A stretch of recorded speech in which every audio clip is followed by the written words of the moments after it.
really don't belong. I can't explain it. When I close my eyes, I see a strange reality. Am I dreaming, or on the edge of remembering?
You wake up feeling like you really don't belong.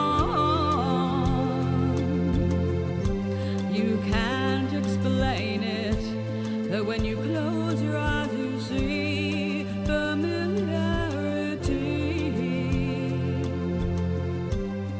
Are you dreaming, or on the edge of remembering?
Hello. Okay, we're back live.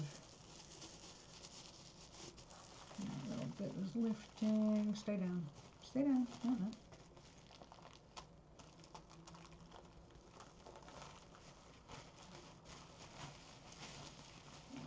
Okay. Now I want this facing the bubbles.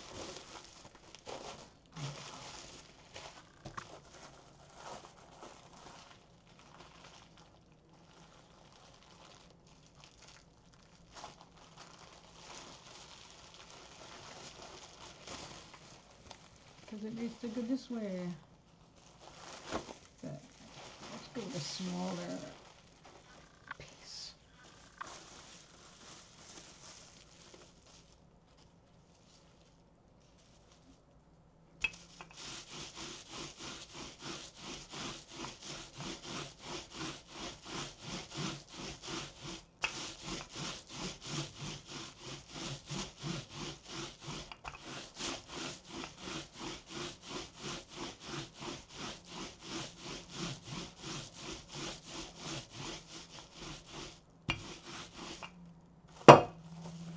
Believe it or not, that's good exercise. See, it says I've done 5,000 steps today. 5,200. That is possible because I'm just starting the rolling.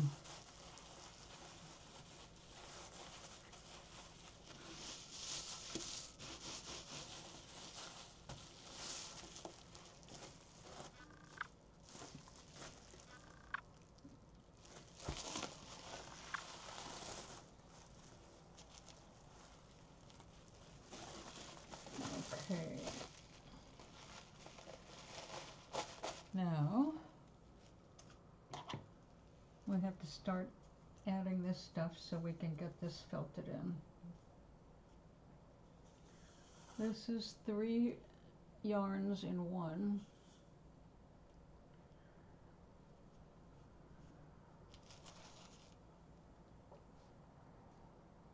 It was 4.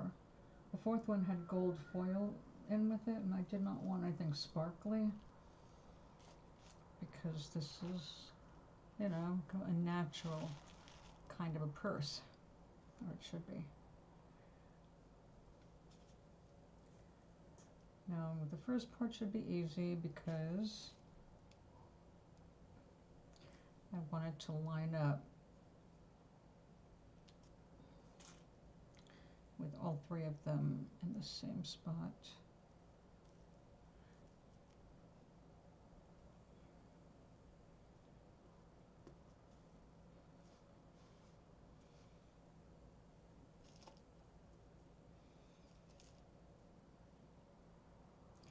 Now these 2 should felt very nicely because they're fuzzy. Even though the fiber is not natural, it will felt in quite easily. And then we've got this one that this is not easily felted. I call it my troublemaker. But it looks so cute when it's done.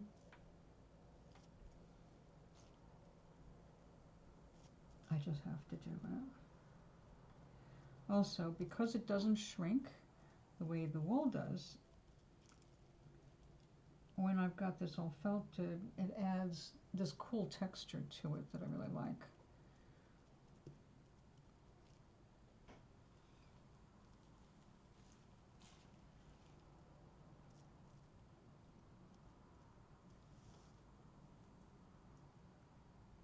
Now we got a little tricky. Hello there.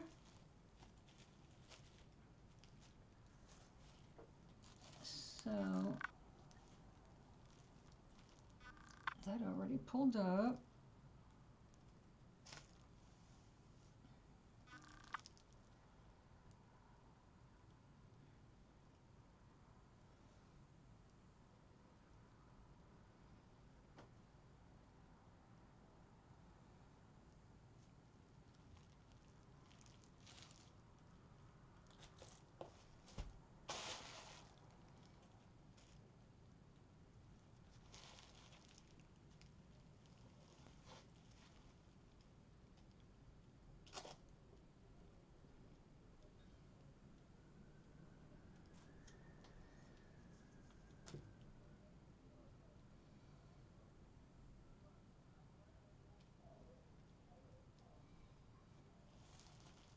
Now this is going to be the flap.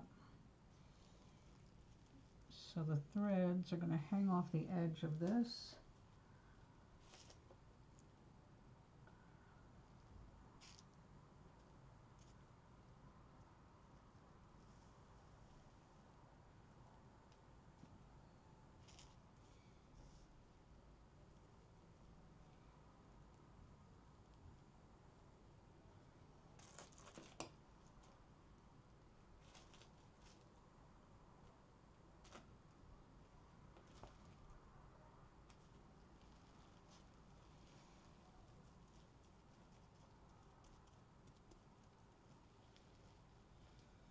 Now there is a really cool technique for making felt look like the way, you know, dried mud cracks, making it super dimensional. And it's actually very simple. And it's got to do with masking tape. It's basically, I'm going to get a similar effect without having to work around tape. When everything felts, I'll start to get all that texture I want. Okay, let me make sure the back of this is correct.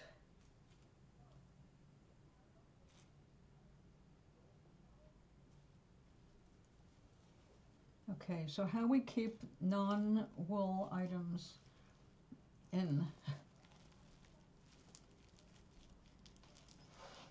is by using additional real wool.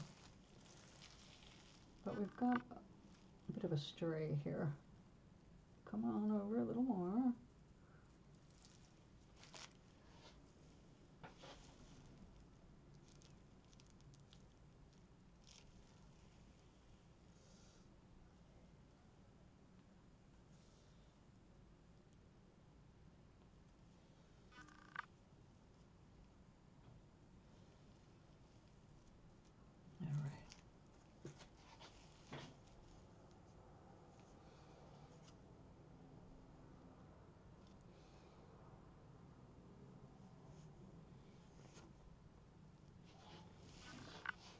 So I'm doing things away from the camera. I should look up once in a while.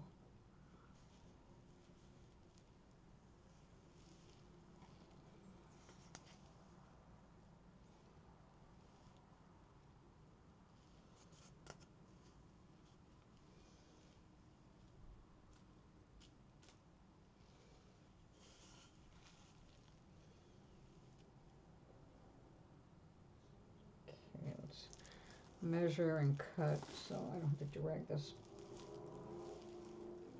over. There we go. Out of my way.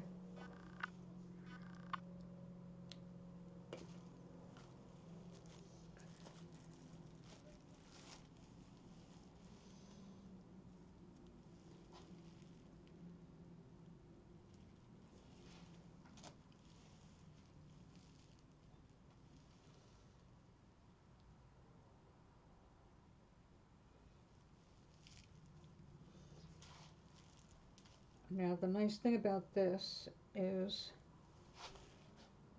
it's stronger.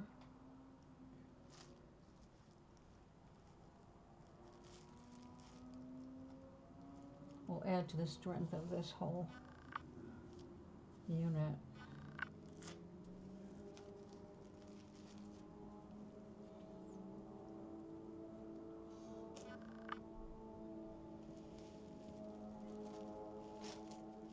So I found a wool and sheep festival that happens the last Saturday of this month, this very month, that I'm looking into it and want to go. And the problem is, it is over an hour drive.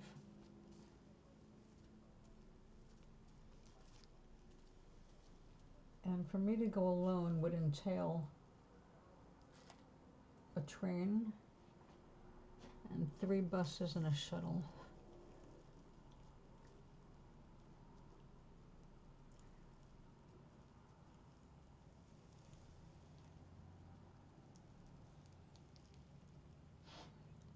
So I'm probably not making it to the festival this year.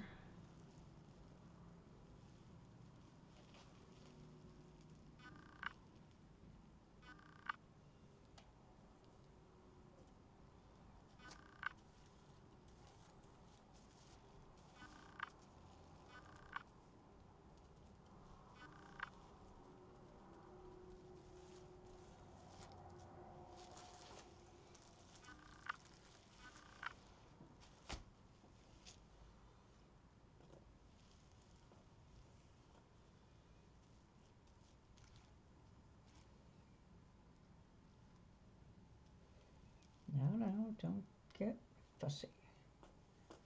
There you go.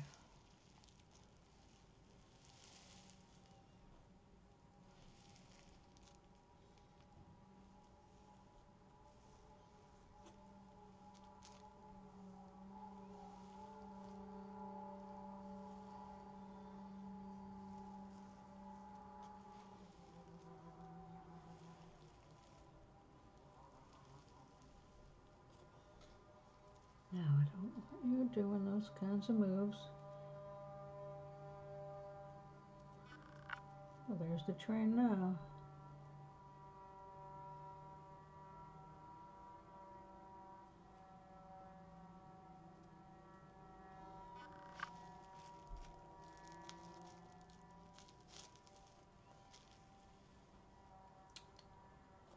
Come on. You're a little too far over that way. There we go.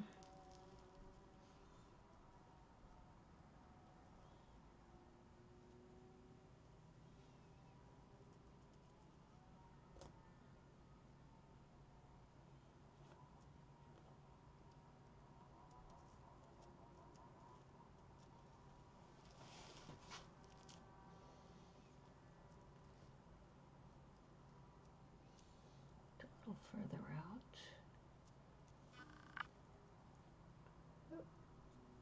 Now it will move a bit as I work with it. One can only do so much. Make sure I leave enough on the edges to dangle.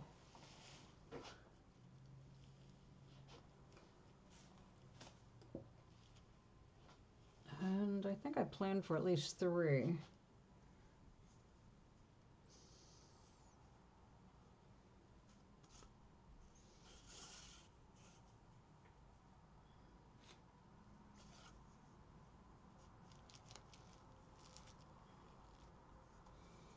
Maybe 4. Cool.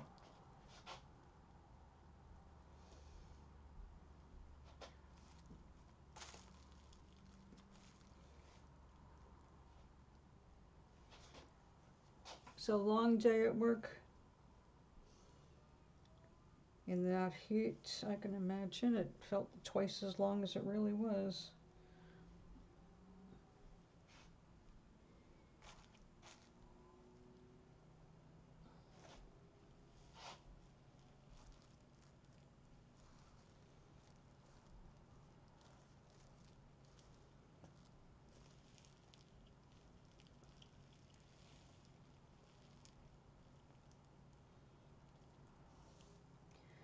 Do I want to be symmetrical or asymmetrical?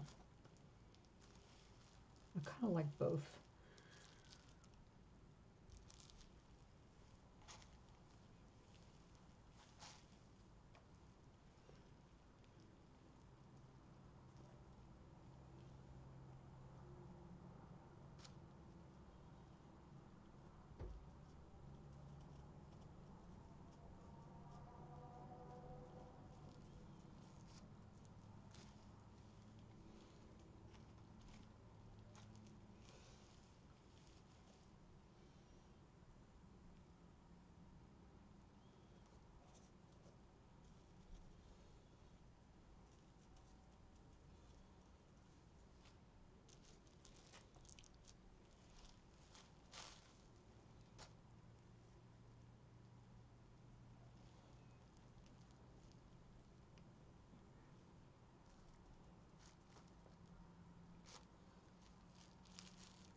All right. Get this down right, and then we're going to start putting some of the wool across it to anchor it. So it's not going to felt by itself, it's going to need wool.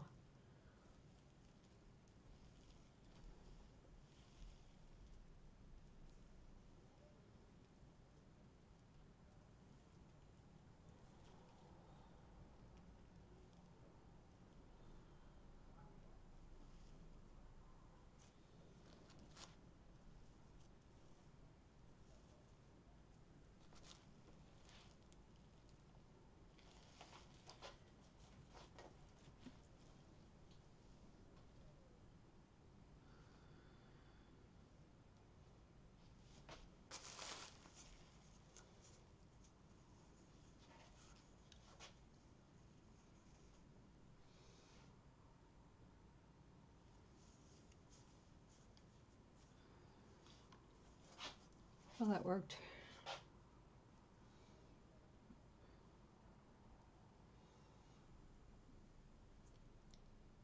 All right, we're going to reserve this. Although those tassels are adorable, too much of it is tacky.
I think we'll keep that out for now too. All right.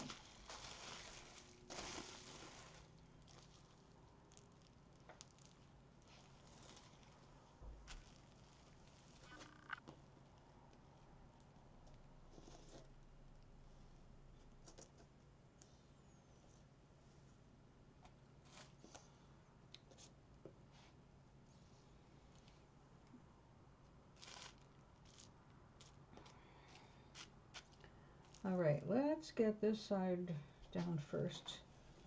So this is what's going to show.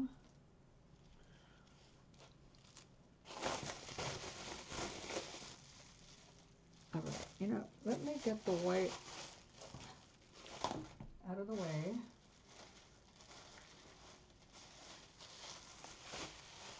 Before it gets messed up.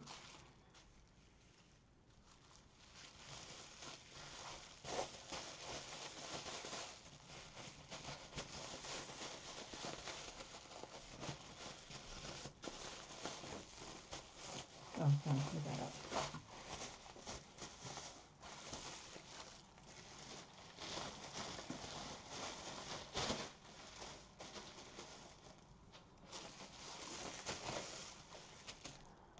All right, we have the superfine pink, which has already been laid down a bit. We do not have any of this on it yet. There are two very different pinks. I really like them both.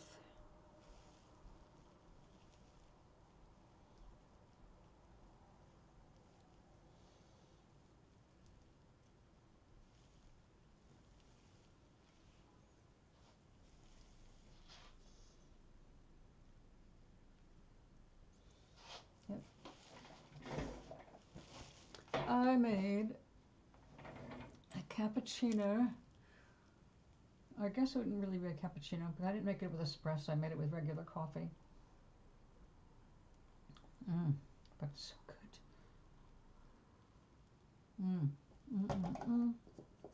It smells just like a coffee shop.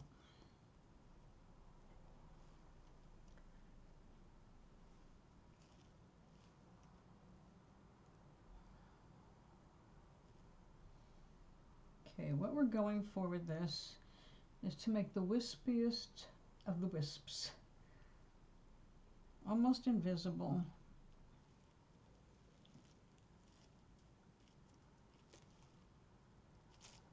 Basically to nail all of this stuff down. It doesn't really take a lot. And I don't want to use a lot anyway because I don't want to make it a whole pink purse.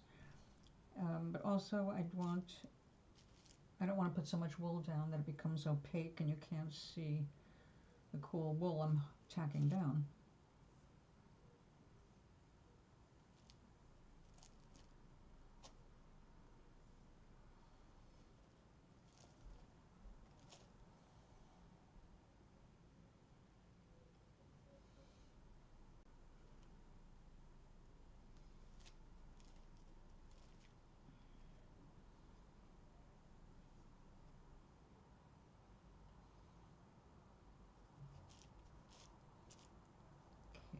I start going in the other direction.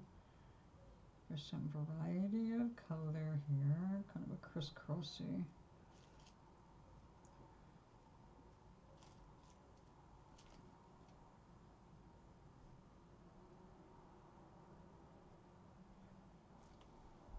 And wherever it crosses itself, it gets pinker. That looks cool.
Time for exercise.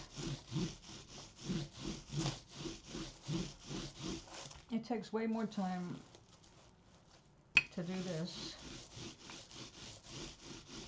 than to put it on in the first place. But that's okay. I am making a bag that I intend to be able to use for a long time to come, which means it has to be well made. That takes time.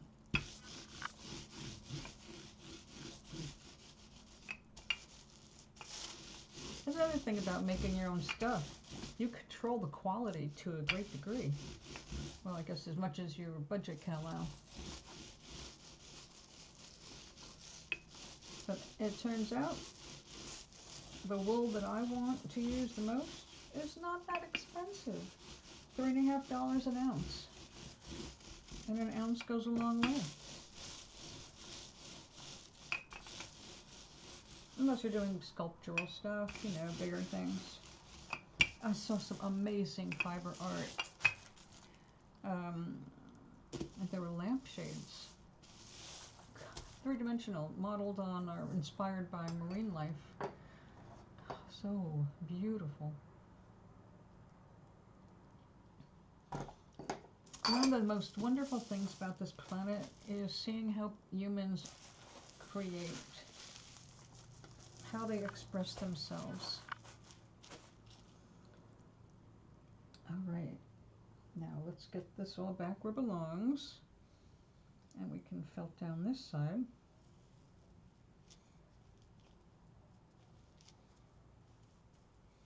No.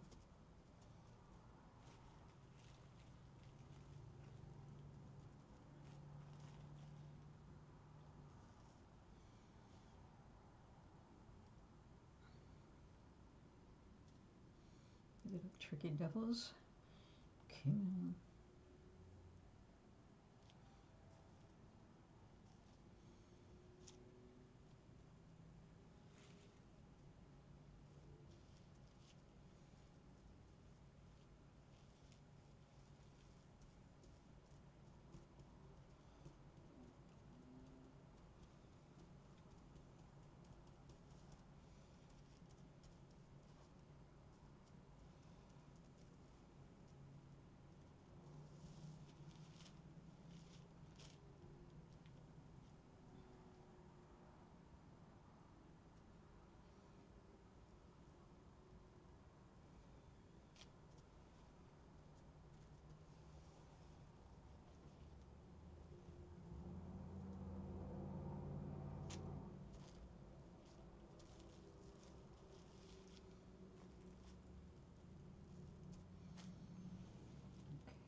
Now, don't you get all entangled. You're supposed to behave yourselves.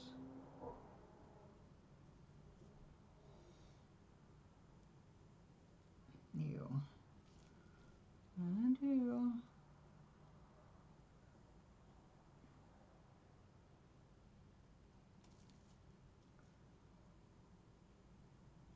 You. All right, let's get this straight.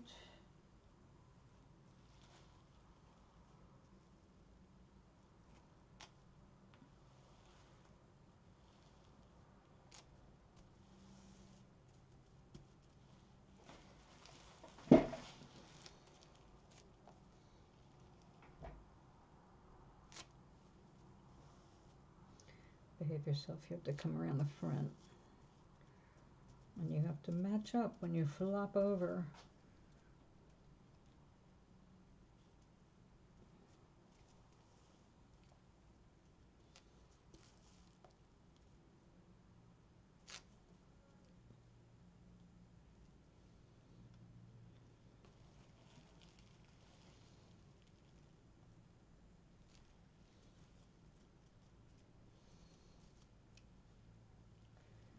Also, when you're doing stuff like this, you have to make sure you don't overstretch the fibers. Like have it stretched out, and then when it starts to shrink underneath it, it'll just poof off, which you don't want.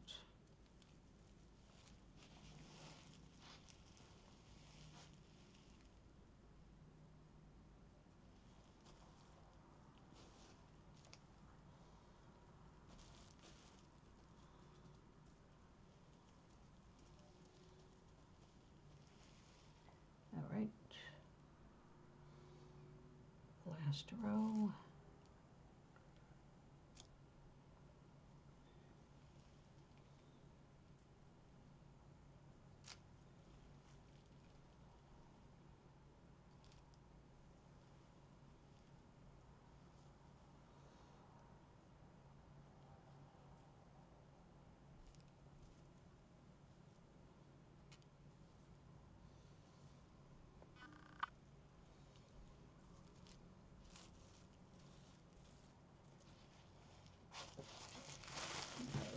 see what this looks like.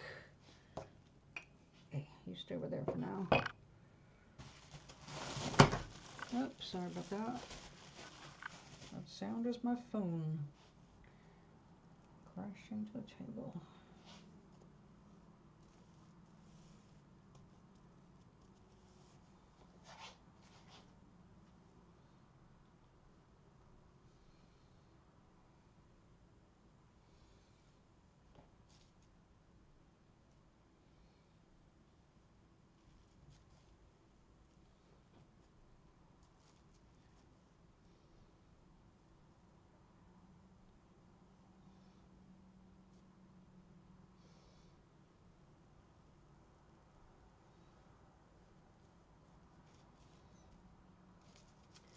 All right. Now let's pinkify it.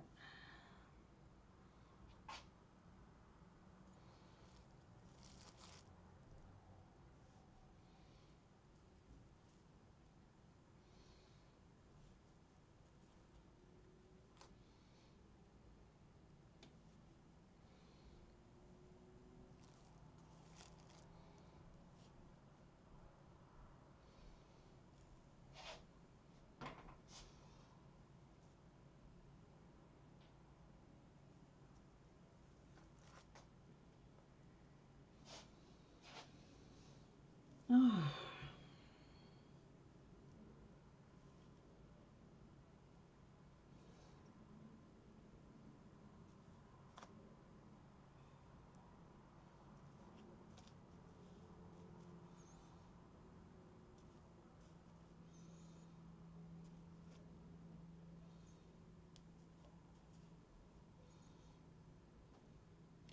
Now, one of the nice things about felting, using both methods, is when the wet felting is completely done, if something comes up, you can needle felt things back in place or whatever, add extra wool to it. So there are ways.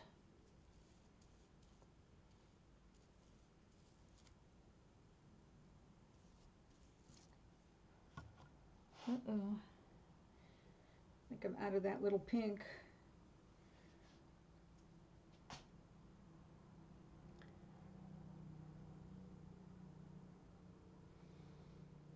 Yeah, I'm afraid so.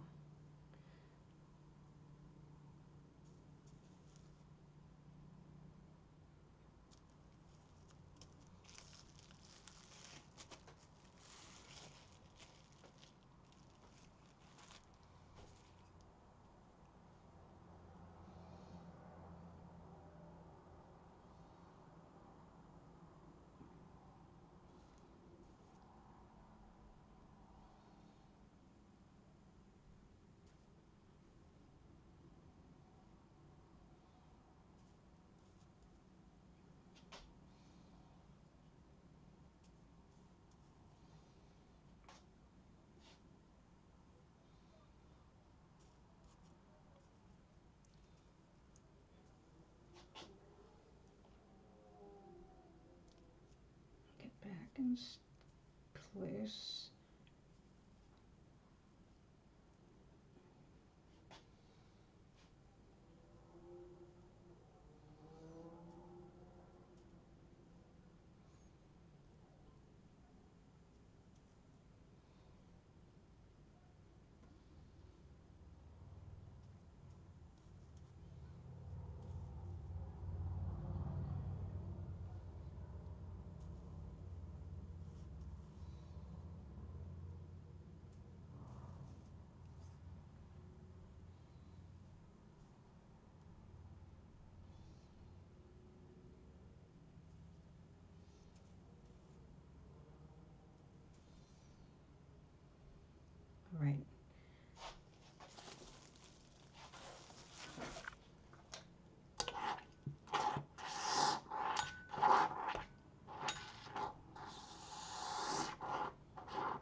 this is last chance to get these things as straight as I can, because they're going to move. Don't mind, I just don't want it to move too much.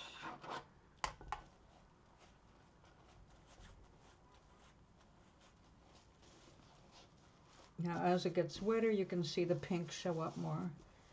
We're going to probably come back in with some more natural to help balance that. We don't want them to be too bright in color, since I'd like it to go with more than one dress.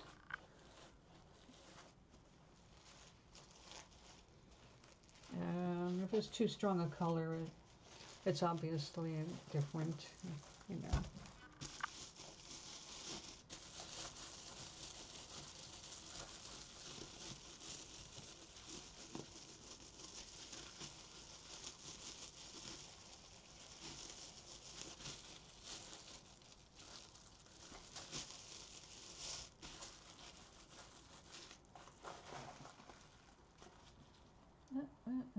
Stay there.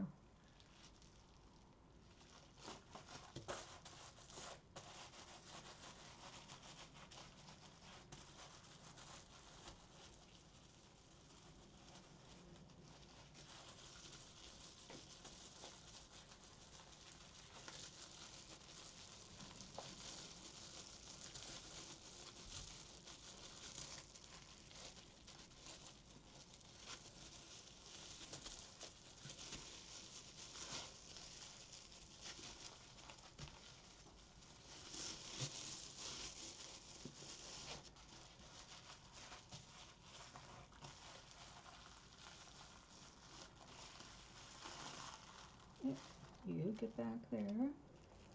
I see you.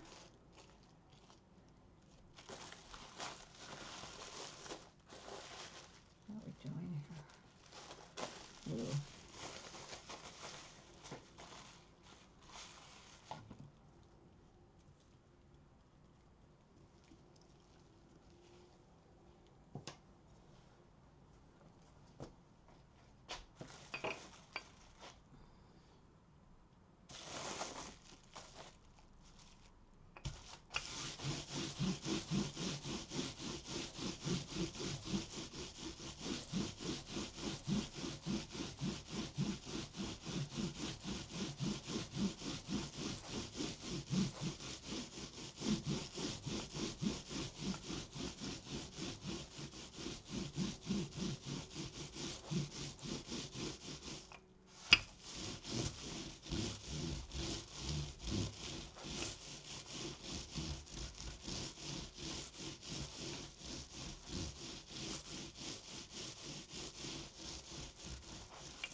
Who is the straightest man I know? I don't know. I actually never thought about it. I know a lot of people who want to be seen as alpha males, but are really assholes and anything but alphas. But I don't know. The straightest man I know? Who do you think is the straightest man you know? We know it isn't Lindsey Graham.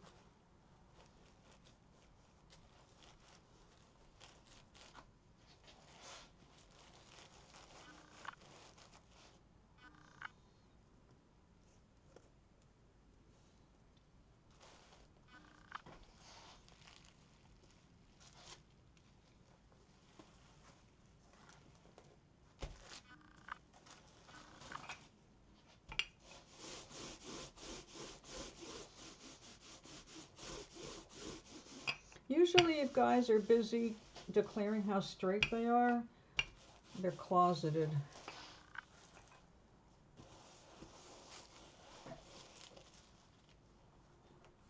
They're afraid that they're not manly enough. So, you know,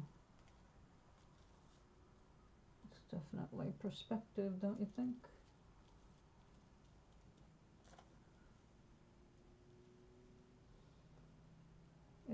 Come on, back down.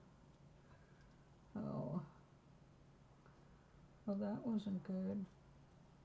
It relocated a little more than I intended.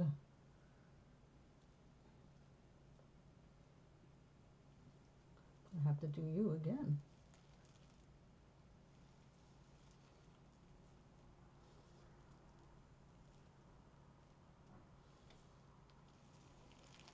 Actually, you know who I would think, who I'd think of as like that, which is really funny because he was one of the stars in Victor Victoria, James Garner. I think they chose him for that role because he was so manly. He served, he was modest, he just did what was right, you know. He was basically a mensch, as we would say. But, yeah, he was definitely an alpha without, well, he was a genuine alpha. He treated women well. He had good manners. He was a gentleman. He took care of business. He didn't bitch about things. You would never hear him whining like a Trump.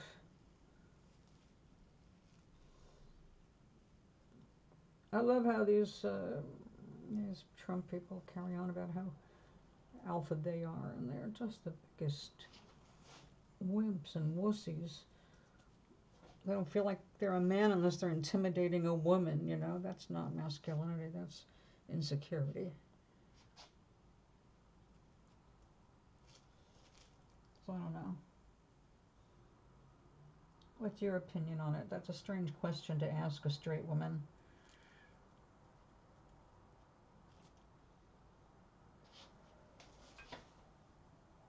So I have to assume you had something in your mind when you asked what I thought.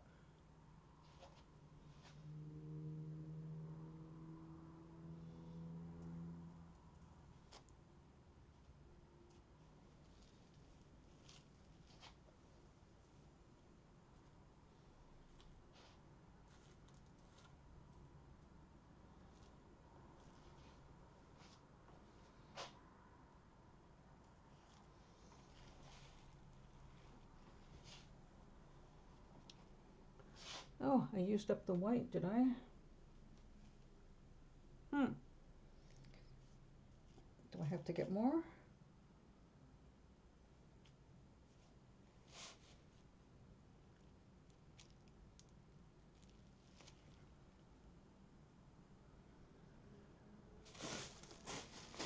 Well, why don't we roll, roll, roll the wool.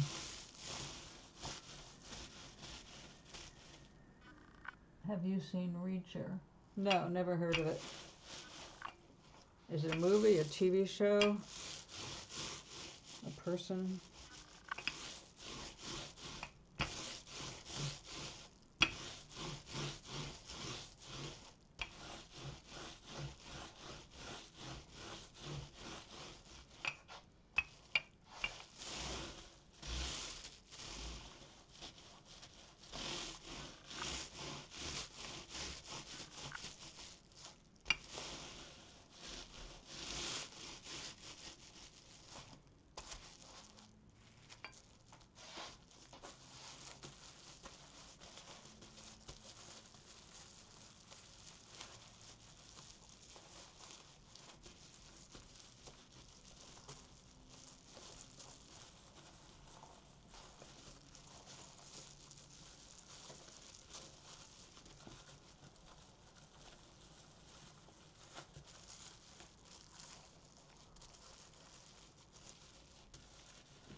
Are you answering what Reacher is, or should I look it up myself?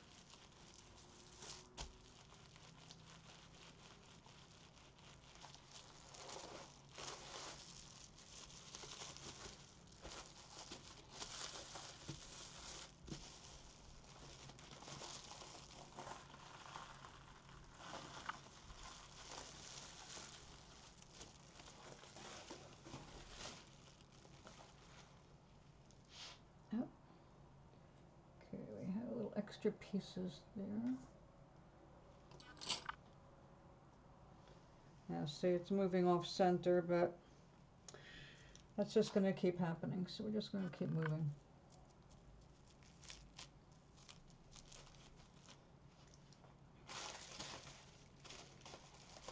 Go with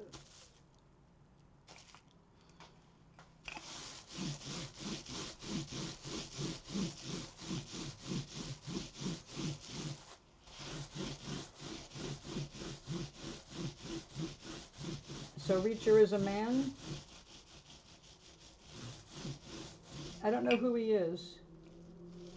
He saves people in danger. Is he a real person, a movie person, or a TV show person with an actor's name? I don't watch TV, so if you ask me anything TV, I can't answer you unless you're talking old TV, back when I was a kid.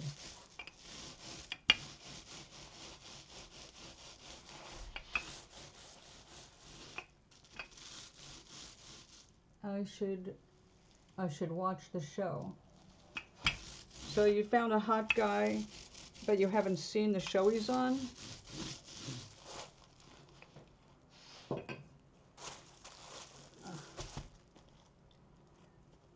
no, no, no, no. Stop doing that.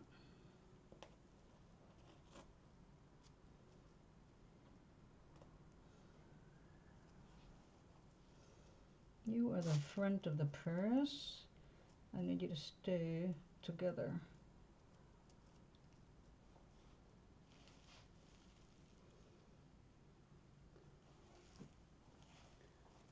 Oh, it's getting hot in here again.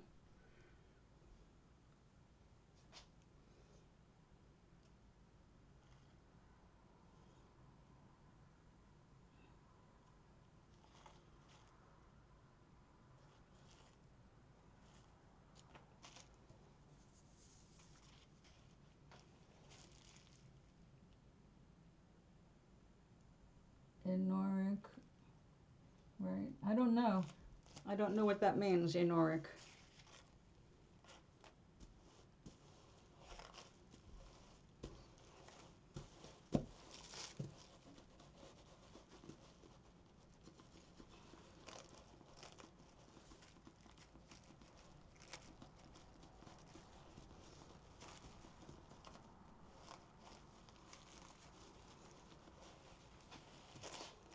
Sweetie, what are you getting at?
Ironic that I haven't seen the show. Oh. So where did you discover this guy? What's his name?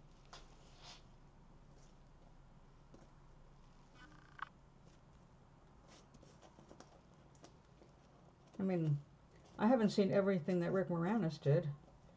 I haven't seen any of the Honey, I Shrunk the movies. Not my thing.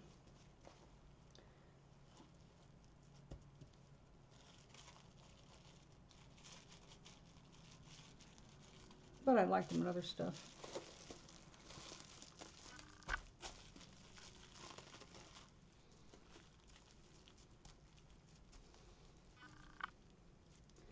Well, this is starting to look more felt-like. Although we still have the new stuff on top.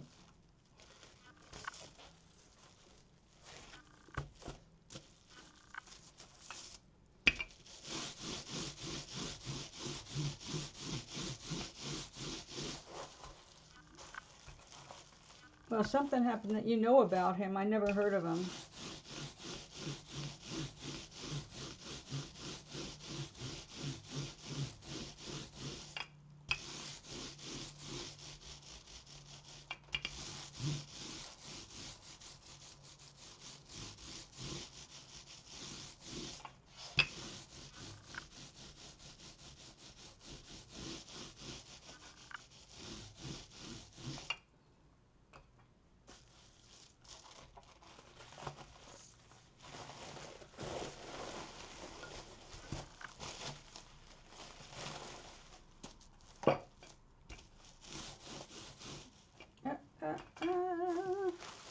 Dun, dun, dun. You're not supposed to do that. Over, over, over, over, over, over, down.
Now I have to get to this the point where I can take the mold out of it and I can do the serious folding part of it.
This is the harder part.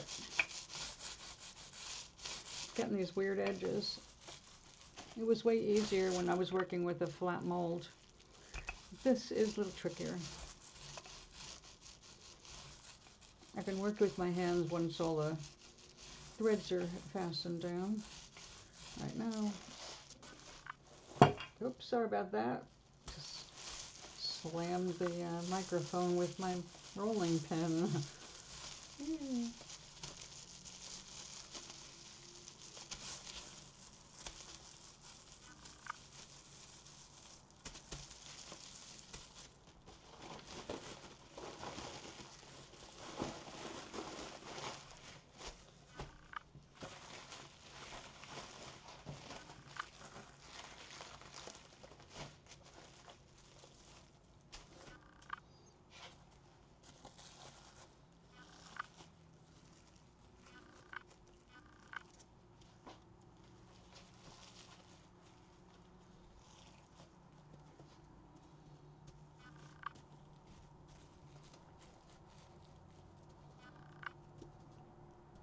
Actually, one of the people I think was really hot, because he's dead now, was Yves Montand, a singer from France.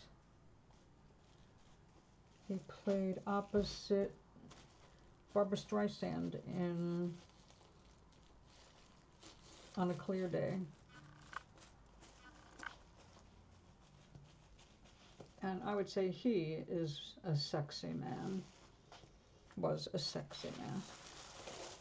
But I don't say that he would be appealing to a younger man, like a 40-year-old, or a gay man. I don't know. Everybody's got their thing, right?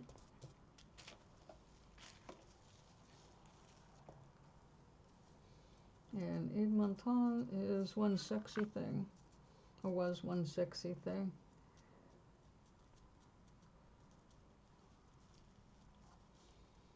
Him I would have loved to meet. Oh, but not if he was married, though, you know. He was single. A single Yves Montand. And alive. It helps when they're alive. I like men with a pulse.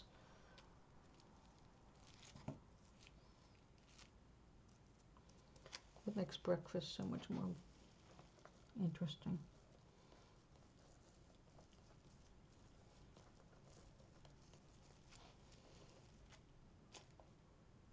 Okay. Settle down.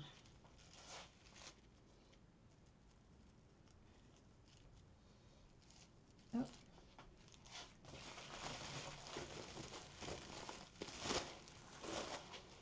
That's what we don't want.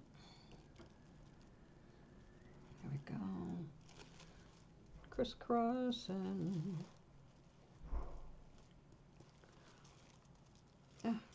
no, I'll take you off.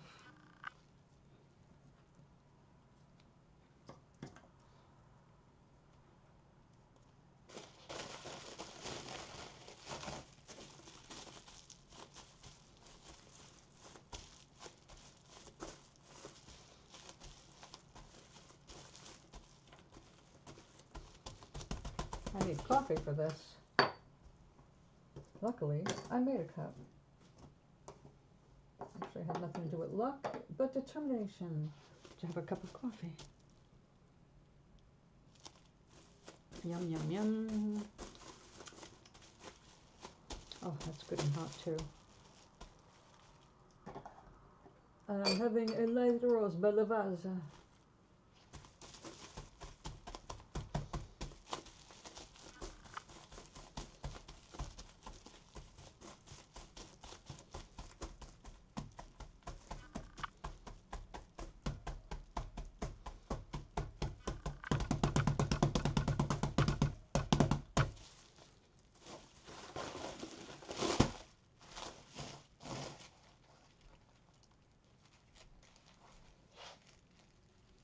You're not nothing down yet.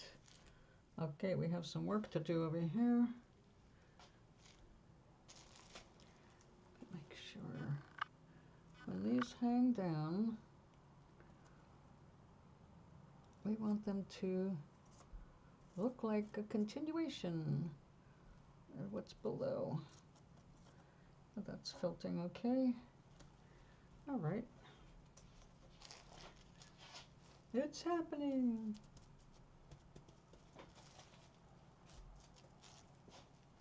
Slowly but surely.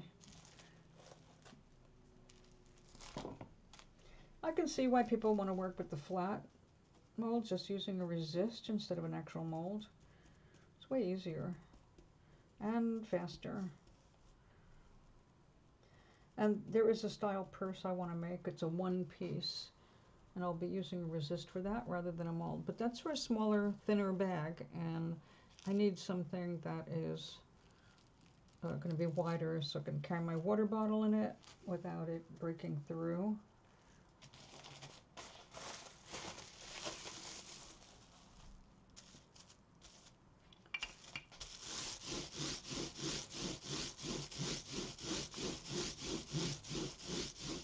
They say it takes about 1,000 of these rolls.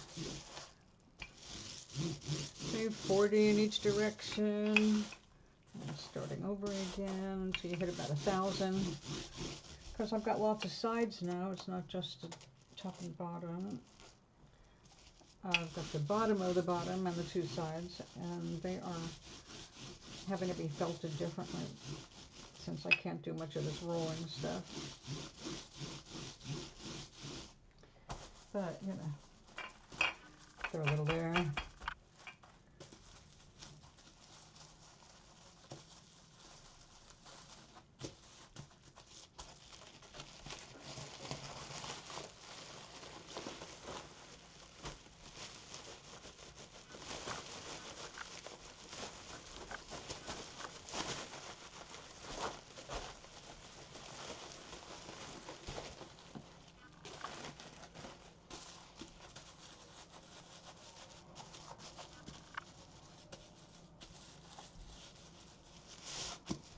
So what are you doing with the rest of your day? I'm having coffee. It's delicious. And I already forgot what we did in Scrabble. Did I get a... I've actually gotten a couple of bingos this last week, but across all the games that I'm playing, so I'm not sure. Did I get a bingo while playing with you?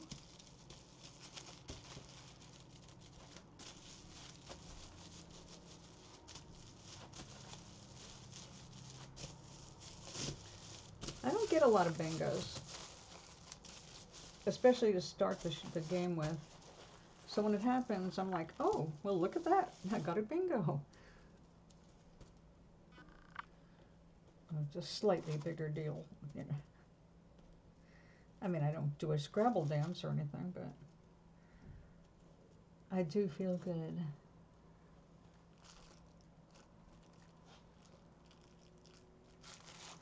All right, we definitely need more. I'm gonna get the white,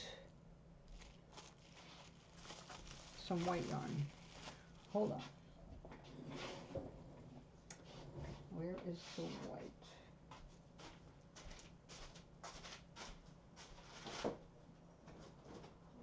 There's the pink.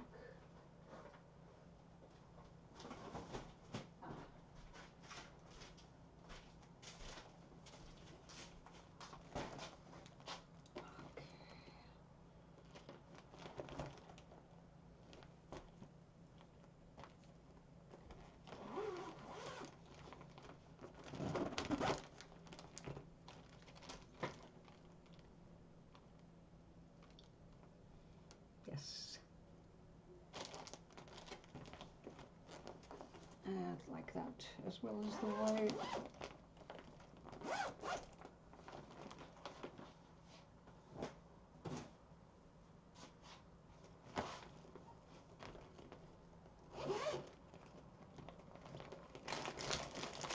You know, when people used to ask me, what would you like for your birthday? Or what would you like for the holidays? And I'd be, whatever you want to give me. I don't look a gift horse in the mouth or a gift anything, so whatever you want to give me. But now I have something. Now it's like, it was when I couldn't think of anything, it was like, well, gift certificate from Amazon was fine. Now, I do have a place I want gift certificates from, and those are Living Felt and Serafina Art, Yarn Art. So them, I would love gift certificates for those two people, because then I could buy the yarn, the wool rather. And that makes me happy. To be able to just do that, yeah, that'd be nice. I whipped up my half and half into a big foam, so it was more like a cappuccino today.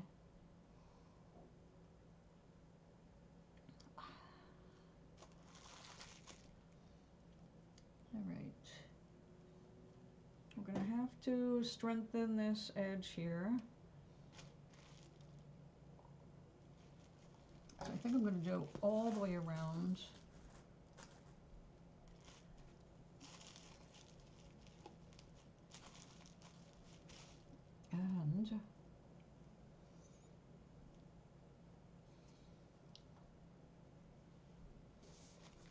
And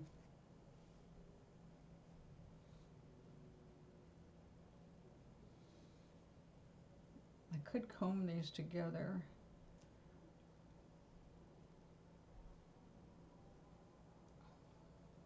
Now, Gary, you usually really kick my butt in Scrabble. You're very good. I like playing with you because you're challenging. Though sometimes I forget it's you and I don't take a lot of time in making my move. Because I do play a couple other people who are okay. Excuse me, but I clearly win 3 out of 4 games with them. And it's fun, you know, but I just play for playing like you do. It's not a matter of score. But I do like it, which sounds weird. I like it when people can kick my ass because they're more of a challenge, you know. I've got to think a little longer. There's another person I'm playing, and he is dangerously good when it comes to playing against me. And like with him, I sometimes forget who I'm playing, you know, because I've got like, I don't know, 12 or 15 games lined up. So I'll start to play, and I just do, and like I said, a couple people, I really don't try very hard to beat them because, excuse me, oh my goodness, all the luck is with me, I should say, with those people. So I don't want to take advantage of that. So I don't sit there and study the moves. But then I get into a habit of not studying the moves, and then I'm up against you or Josh. I got another woman I'm playing against. I have no idea who her name is Lorna. It was one of those random things, and usually I turn them down. I don't like playing random people. I just play my friends. And but she's really good too, so it's like, I'll keep her. Because I'm not going to get any better. I'm just an average, an intermediate player. I'm not a champion, nor am I trying to be. But still, it's good for your vocabulary to, you know, learn more words and all that. It's good to think. It helps ward off senility. Stay there.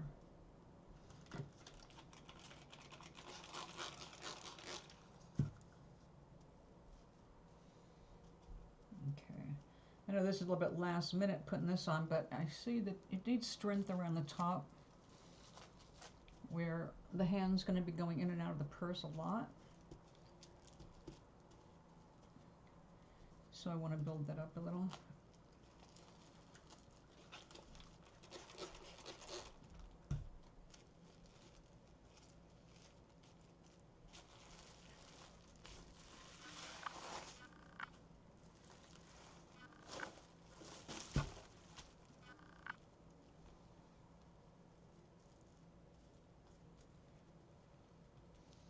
Now, even though I'm just putting on these little wisps, of wool. It's actually very strong when you layer it in very thin layers. And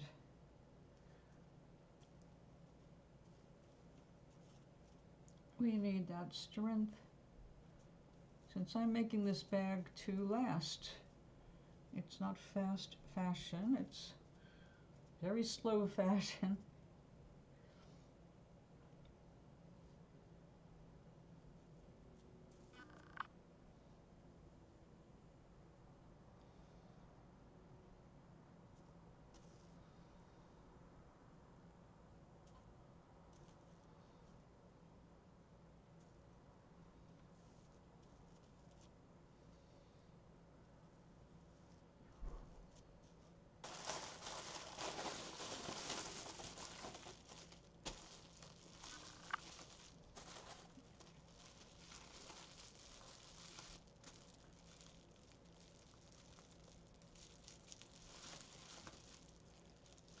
Oh, good. Well, I got bored of playing the computer, but I did play it for a while. The computer, though, is basically a cheat. You know what I mean? I mean, it's a cheat in terms of beating your butt, because it knows all the moves. It knows the board. It's got it all down. And if it's programmed to win, it's programmed to win. If you program it not to win all the time, you know it has to deliberately miss a move that it already knows does exist. So, I don't know, I feel weird playing a computer that way. I can see when you're practicing things like chess, because that's a different kind of a strategy game. And yeah, of course the computer has the ability to win every game, or most games anyway. Again, it's a matter of how it's programmed. You program it to lose a certain percentage of the games. It doesn't feel fair when you know it's programmed to lose a certain percentage of the games. And that's determined by which you chose the beginning, like beginning, intermediate, advanced. If it's advanced, it's going to make fewer mistakes in regards to its opponent, but no, don't do that, you bastard. I got another one of those black fuzzy hairs. I just want to get that out of there. And I'm taking up some of the other stuff. Oops. Alright, we need to gather some of this stuff so it doesn't get reincorporated. There's another black curly hair. Alright, we're definitely felting up now because it's getting a little harder to pull those out. That's a good sign. Now I know that these black hairs are just a natural component of the white or natural unbleached wool. The problem is, to people who don't know about it, it looks like pubes. That somehow pubes got in there with the white wool. And you go, what are those black extra kinky hairs doing in there? And all you can go is, I don't know, I just used white wool, and after I laid it out I saw the other colors in there, the black in there. It's like, look at that. But it's natural, and in a natural fiber project you're going to see some differences in colors now and then. Let's see, the ring hair.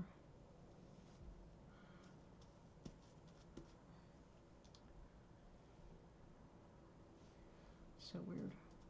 So normally it doesn't bother me too much, especially when you have a natural colored thing, but they're standing out, like way standing out with the pink hair. And it looks a little strange close up. So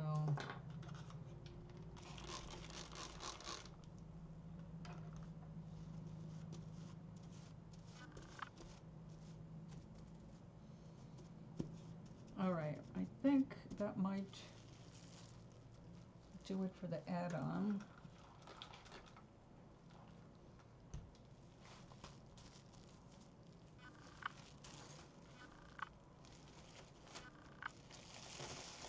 Now see all these black hairs? It looks ridiculous. Okay, come back.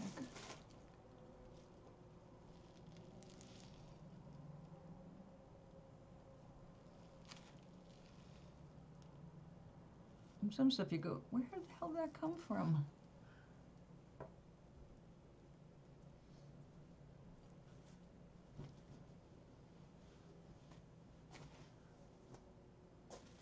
Other than you, I play computer. Oh, I see.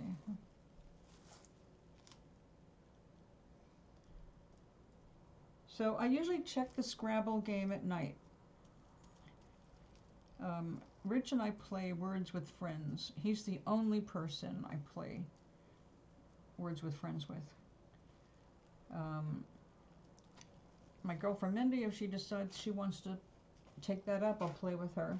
Aside from that, it's just a game that he and I play, because we were playing Scrabble, but then the Ireland version of the Scrabble stopped working, and it froze up on him, and he uninstalled and reinstalled it, and he couldn't get it to work again. So we went to Words with Friends. But neither one of us wants other people to play with that, so I wait. He does his moves at bedtime, which for me is like dinner time.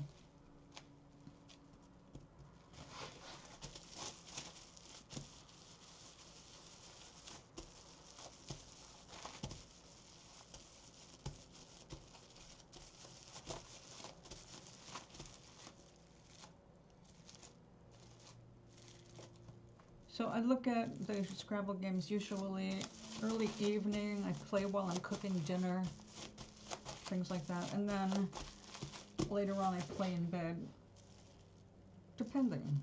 Like right now I'm barely playing SimCity because Jared Kushner, the warmonger, techno brat, multi-billionaire ripping off our country, and not loyal to the United States in the least, he owns my game now. So I'm not putting one teeny penny in it. Instead, I am investing in Township. Limited, of course, because, you know, how much money do I want to spend on freaking games? It's my monthly entertainment, but less and less so. Like, it's really hard for me to play SimCity now because I can't go there without thinking about the new owners and how they're destroying our country. So I know we got a couple people that are still playing, and my vice president is a really heavy-duty player. He's really good. But I've let myself like drop down from Megapolis or whatever down to, I think I'm down to town now. I let everything go down because they changed the way they did everything, and it became outrageous to play. You really have to, if you want to go anywhere and rescue your city, you're going to have to invest real money. It's like, no. No. I'm just going to do this super slow motion until I get my game back.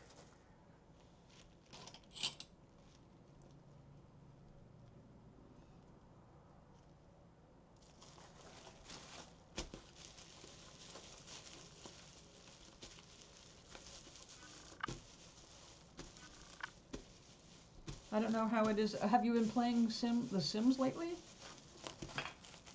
I know they've got, before the assholes took over, I know they had some good stuff going on. I love that one you showed me with Jeff.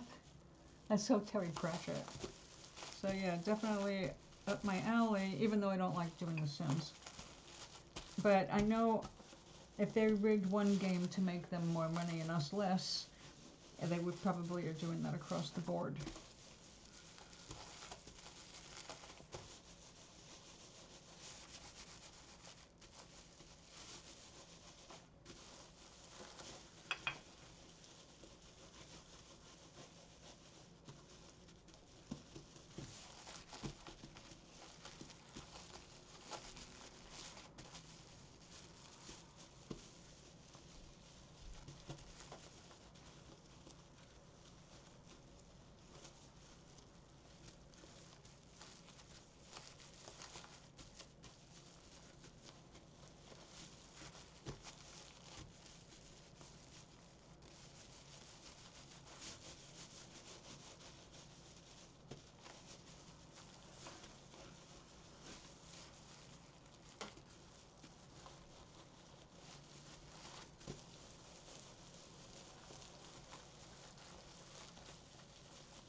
you're better off doing other things anyway. Especially if you can engage the brain. I said passive watching without doing something is bad for the brain, especially when you get older. But if you watch TV while you're doing something with your hands, working on a puzzle, painting, crocheting, whatever, as long as you're working on something, that is good for your brain. And they're finding it's very important for when you get older. It will help delay your brain getting older. Considering how many hours we rack up into those homes, right? Into the creation of our games. It is a lot of work. That's what pissed me off so much.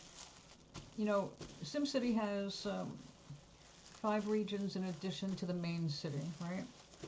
And that's happened over the last few years, which is great. So you collect taxes from every region, you make things in every region. Every region has its own little world. Like limestone cliffs, you can make silk and stuff like that, kimonos or whatever, fans. But it takes about a $250,000 in coinage that you earn over time, right? $250,000 coins to upgrade one building to an epic stage, which then gives you a reward token that you can use on your factories to speed up production. So of course you want the top tokens.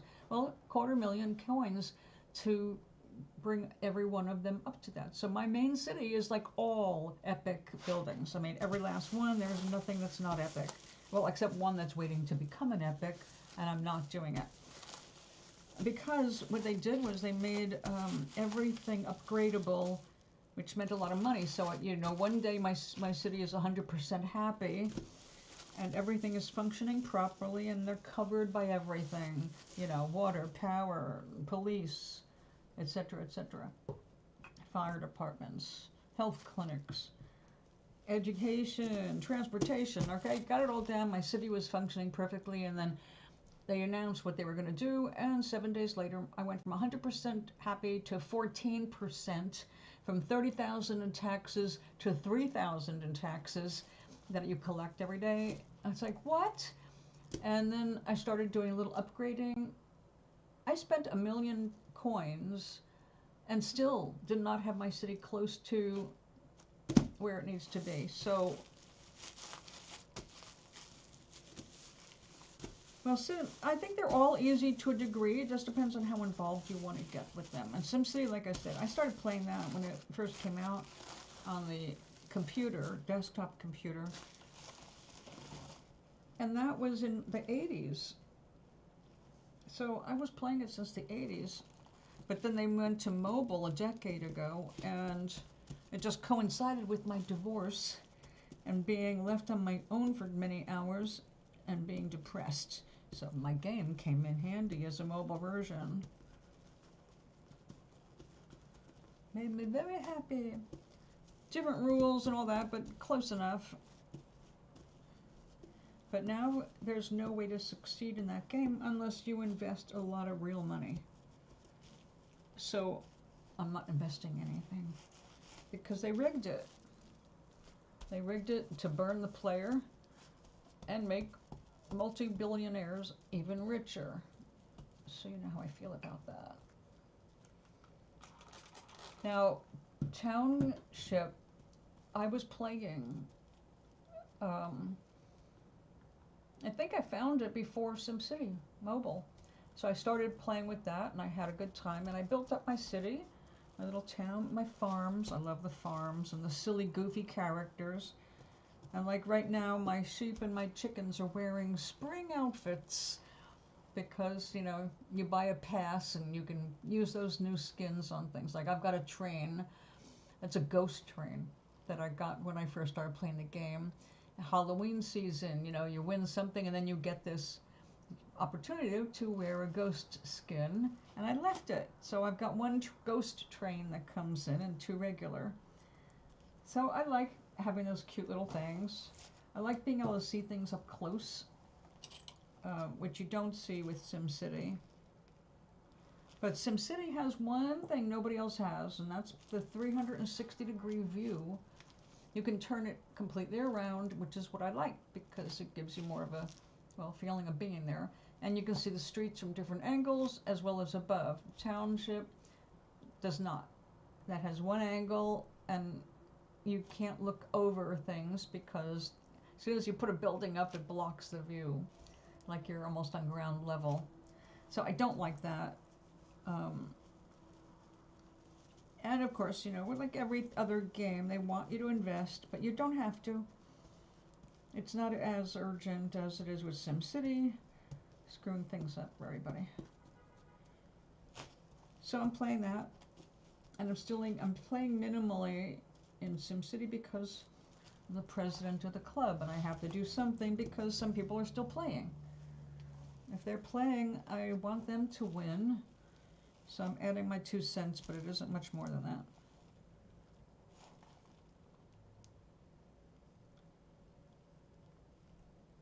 But now, you know, I also feel like, well, you know, right now I've got other projects that I'm very involved with. And Nomaris 3 is the most important of them. And the second next to that is me felting and making clothes for myself and accoutrements to my wardrobe. That is important because I want it to be. But the main thing is writing the third Nomaris story, and that matters to me. So I don't really need to be spending all that time right now playing games. I just like it in the morning when I'm having my breakfast and my tea, because I'm not going to break out the laptop and start typing first thing in the morning before I get out of bed. So all my game time in the morning is while I'm still sitting in bed. And once I'm up, I might check in on a chore I started or something, you know, but less and less. It's just less and less important. I can't separate the oligarchs who are running everything. Now it turns out that all the people buying the virtual reality things, they're training robots and they don't even know it. They are collecting your biometrics so they can help robots understand what it is to be more three-dimensional instead of just a computer brain, which is really scary.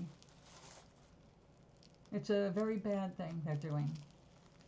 So they sold people on virtual reality as a game, but what you're doing is teaching robots about how it feels to be a human, what it's like to look through your eyes.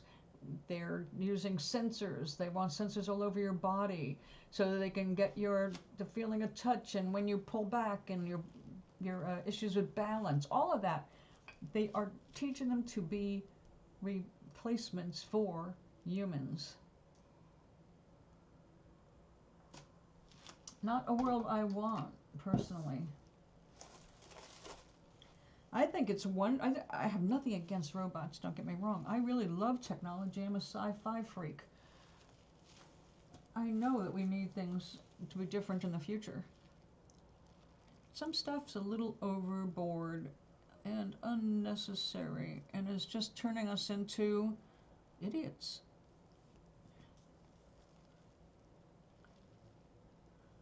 You know, when other people in other countries have to deal with Americans and how stupid we are, I'm not mincing words here.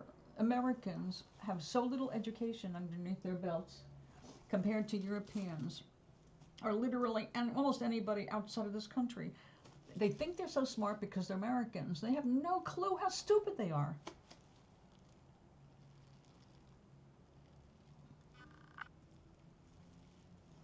I came across one today.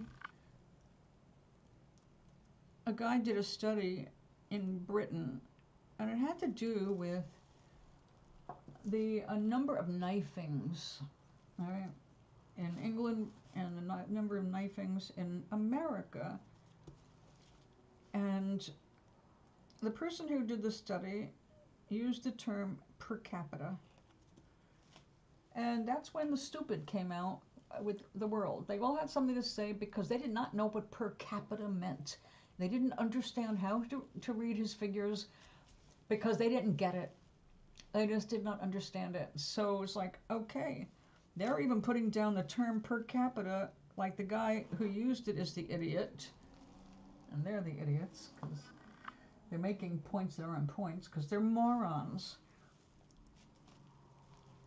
Our country has degenerated intellectually, artistically. We have just allowed it to happen because where's our money going? To the military.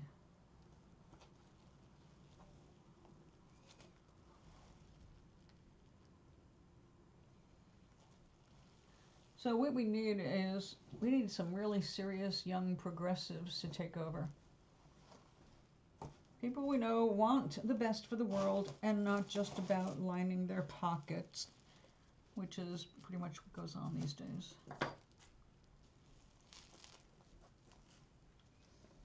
Okay, how are we doing? Well, okay, they've kept their lines for the most part. We're not felted there, are we?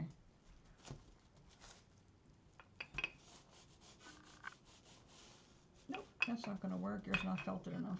Okay. Let's get out the plastic again.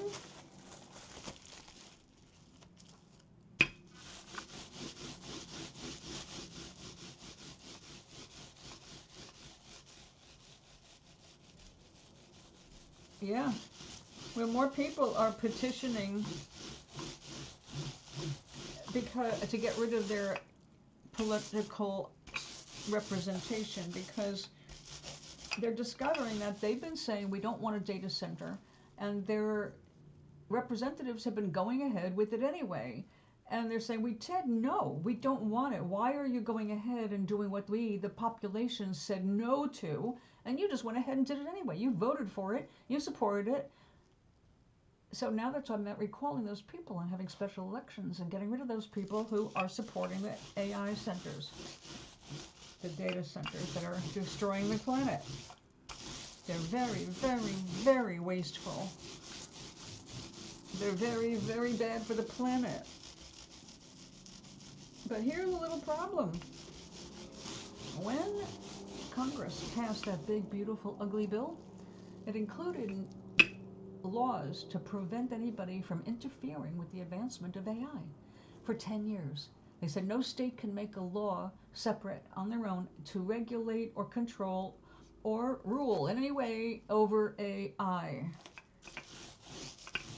And they signed it without even knowing what they were signing.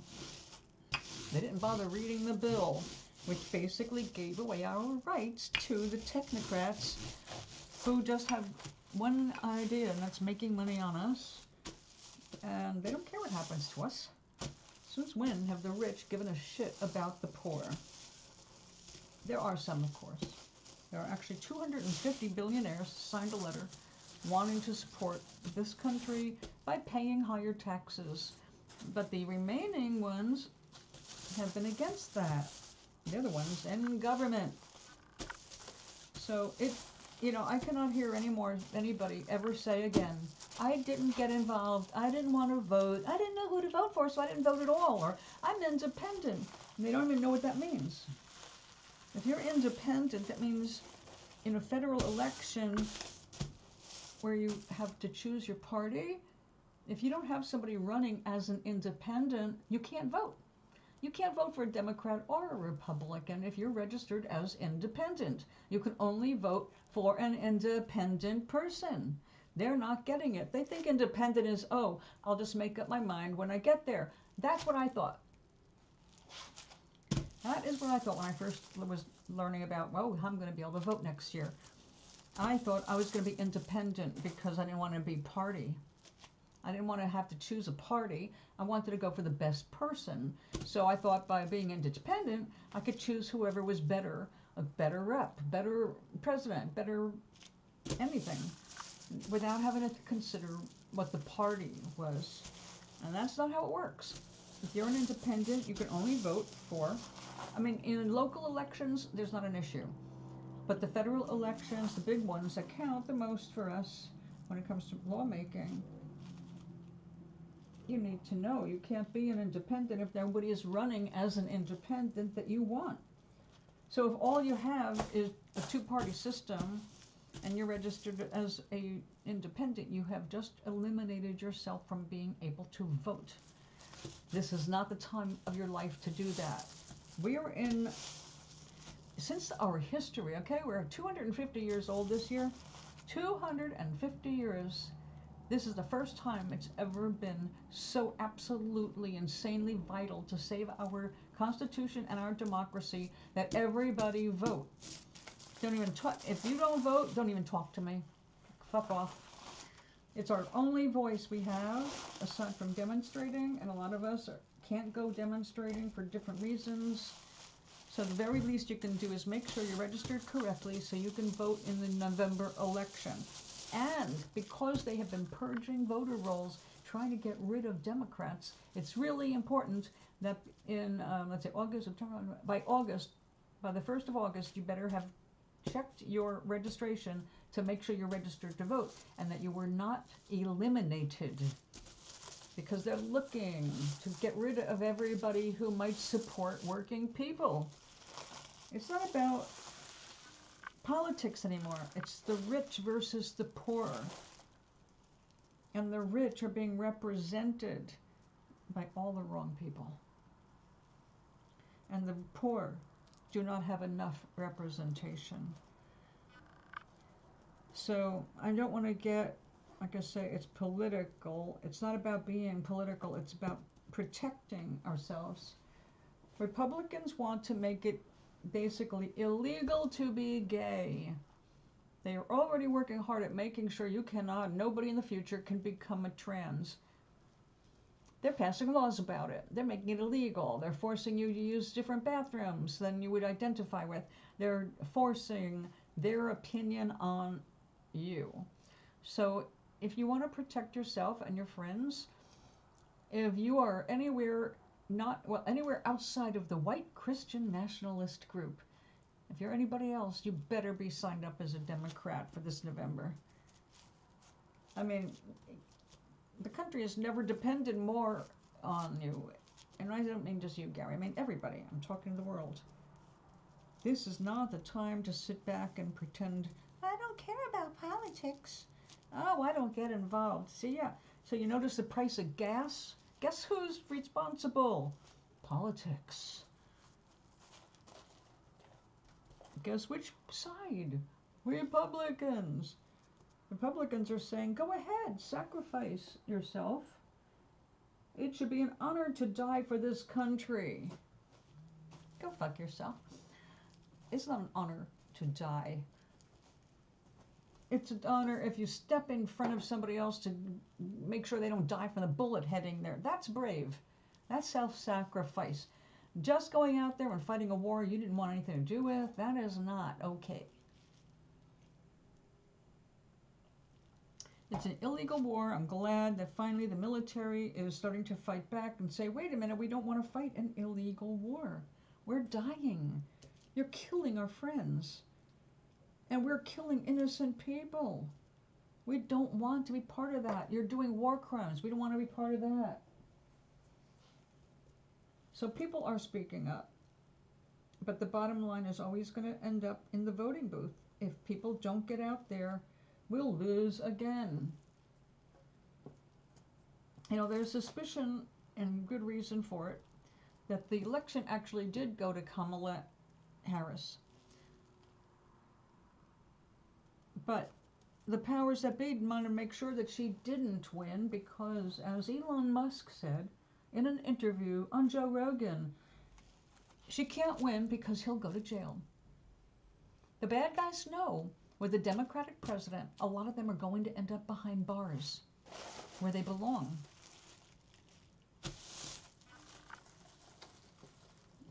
Oh, I know. That's the problem, Gary. They all are.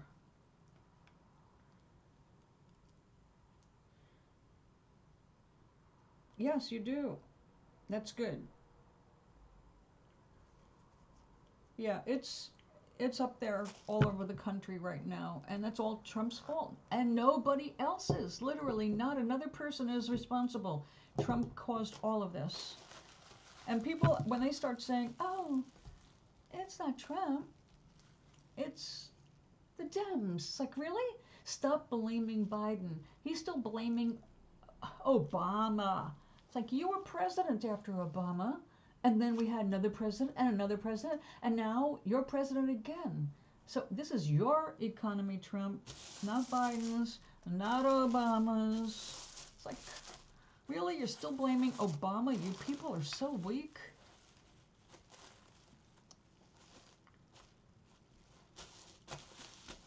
Oh, they want bodies. They don't care. They're going to kill you.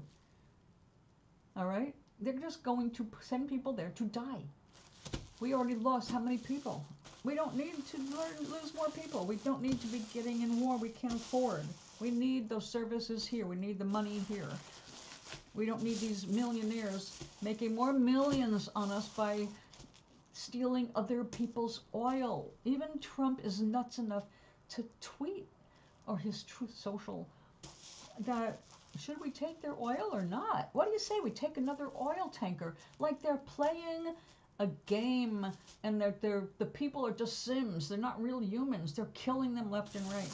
I want all of those people to go to jail. Every last freaking one of them. Well, look at ICE. Look at who they have in ICE. 6 minutes of training. They're not even taught how to properly handle their guns, and they're sent out there to just be beasts on the street. So, yeah, we got a lot of stupid crazies out there, and I don't want anybody cooperating with them. Do not obey in advance. They want to take away all of our rights. They don't want you to have a say in government, especially if you're a woman. Like, look what happened with the Norwegian team that they got fined because they refused to wear bikinis to do their Olympic routines or whatever. Pink came forward and paid all their fines because they wore shorts. They said, how come we can't wear shorts? The men wear shorts. We have to wear bikinis? That's all about sexism. It's like, we want to see your pussies, okay? We know that you don't want us to see it, but we want you in bikinis. So we can see your body, even though we don't want other people seeing it, except for, well, no, all of us. We want everyone to see it. Like, they're just so demeaning to women. They're disgusting. So those people, yeah, I don't want them in government. I don't want people constantly putting women and children and gays, everybody who's not one of their stupid people. I don't want to see them hurting people, and they are. They're going out hurting people on purpose. So, anyway. We have no more choice. You have to vote this November. You have to be registered to the party that's going to protect your rights, which is, at this point right now, until we get a third party established, which is not going to happen this election, Democrat. If you don't vote blue, you're hurting your state. You're hurting your rights. Remember, these are the people that don't want people of color voting. They don't want women voting. They won't want gays voting. They don't want drag queens to exist. They want to hurt everybody who's not like them. They're not live and let live. They want you to just let them live while they dictate how you're supposed to live to make them happy. So no, enough is enough is enough. Hey, Doc. That's right. I don't know, but you know what? They should not have the right to tell women they have to wear bikinis. If men can wear shorts, I don't see men out there in bikinis.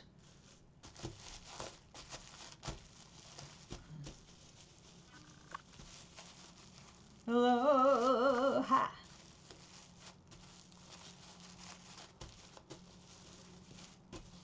how's that? How's that? He had somebody else he had to deal with today, I think. A man.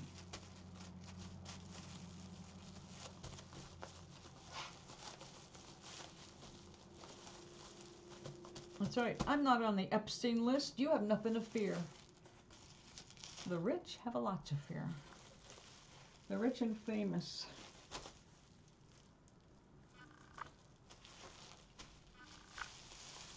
Okay, Doc, you're definitely old enough to remember the term the casting couch from Hollywood. Remember that? The casting couch? It's what girls had to go through to get an interview or potentially get a job or an agent even. The casting couch.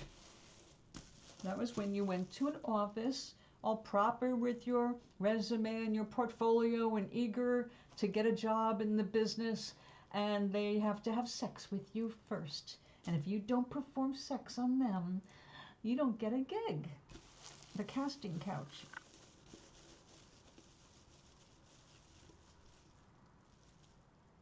My imagination, can she past all clothing? See past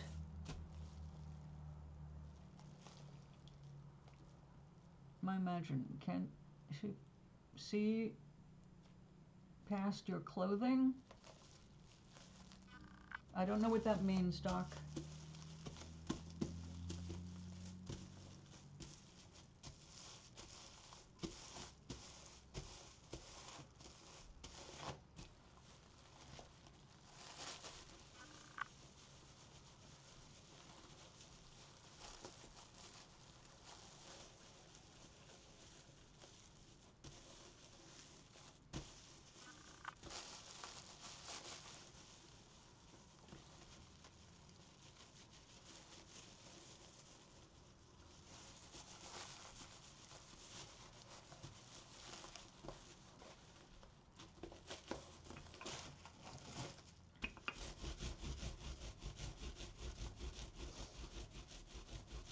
Who sent me a text? It's usually one of you guys. Let's see who it is. It's Gary.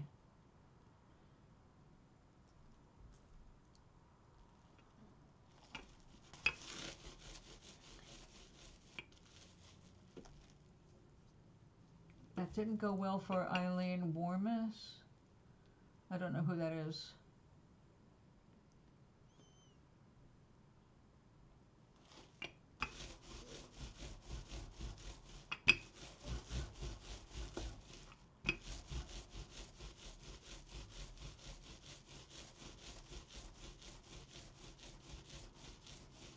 Okay, Doc, Gary wants to know how that woman in the tent who slept in your tent, how she did overnight with the bugs there. And Doc, I have no clue what you're saying about that other. A woman can wear anything she wants. Sometimes my brain can remove clothes. Oh, there you go, right. If you're determined to see past the clothes, you're going to, right? But why should women have to do their athletics in bikinis instead of shorts that are more comfortable and protect their modesty? But the women are forced to wear bikinis or get fined. Talk about something sexist and disgusting. There's no reason for it. There is no logical reason to deny a woman her modesty for a sports event. There just isn't.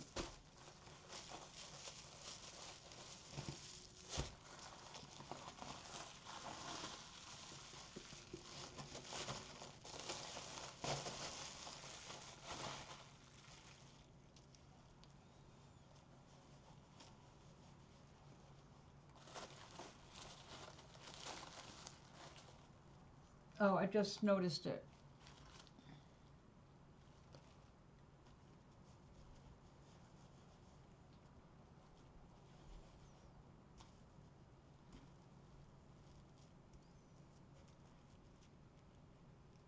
The woman that's up in the garden is in the yard right now hanging out with some other people. Are they homeless too, or people who live in the building?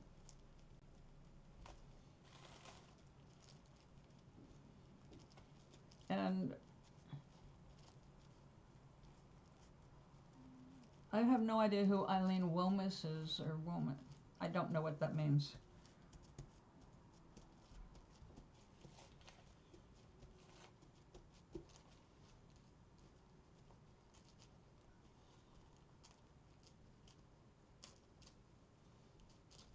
God, don't they have any place to go? I guess not.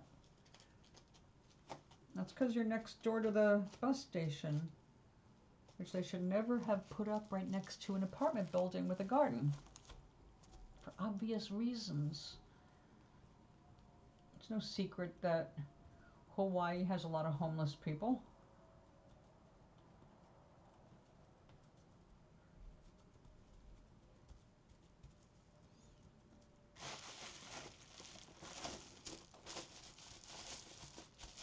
All homeless.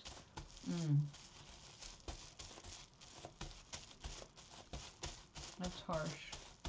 So what does the management do about it? I mean, I'm assuming that this got worse after they completed the bus station.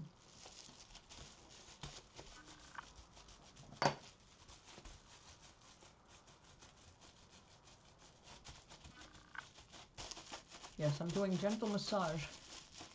You have to massage your felt.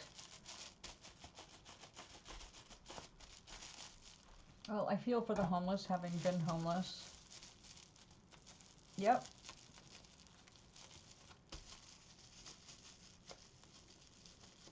Exactly.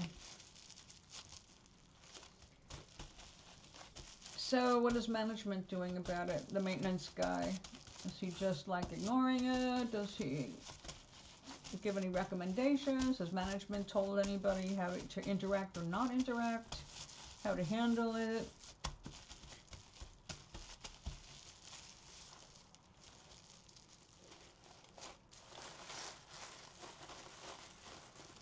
Yeah, that's a good thing. Move along, nothing to see here. Yeah, that's what concerned me about you growing food. When people get desperate enough, and they will be, outdoor gardens are not safe enough because you can't electrify them. But it's also why I recommend that when times get hard and people get crazy, that you have a food supply. That's what I've been saying. Stock up now, stock up now. Get your beans, get your dried stuff, dried potato flakes, almond meal, coconut, anything you can get that you can store somewhere under your bed, in your cabinets, on top of the cabinets, canned goods. And I'm not joking. Right now, because I know you guys aren't into the news as much as I am, we are headed toward an actual depression right now because of what the president is doing with this war. And since Congress has not yet grown a spine on the Republican side, we are looking at devastating numbers hitting us.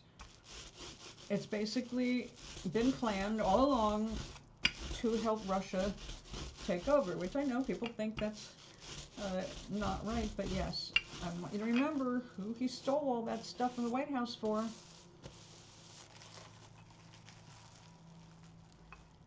So the man who stopped, and they tell us, the gardener, to call the police. Well, I guess because if you call them, they're going to just have to call the police. You might as well not waste time. Just call the police and say, we need some people chased out of the yard again. Gently, please. We don't want to hurt people. We just don't want them taking our food. But this is also why I've been telling people, and now you're doing it too, is how to sprout food in your house so people can't see your food source. Because when people get crazy, they steal. I've been wrong. Please don't think I'm perfect, but I have been right about a lot of things when it comes to that. And yes, I am not trying to fearmonger. I don't believe fear is useful, but one needs to be cautious because things are going on right now that you cannot control. want you to think about the things that make you happy and bring your vibes up, because that will help you in the long run. But you have to do that all the time. And it's hard to stay hopeful and happy when you see shit around you. Like Maui, you've got a really nice situation there. You've got a garden, but now you've also got people who are there ready to raid your garden. But if that becomes a fear in your head, you will definitely get raided. But when you just put a lot of love out there, you'll be surprised at how much that protects your garden. People will find other places. People will find other food. It really does work, but it's got to be your vibe. Oh God. This is somebody you have to see?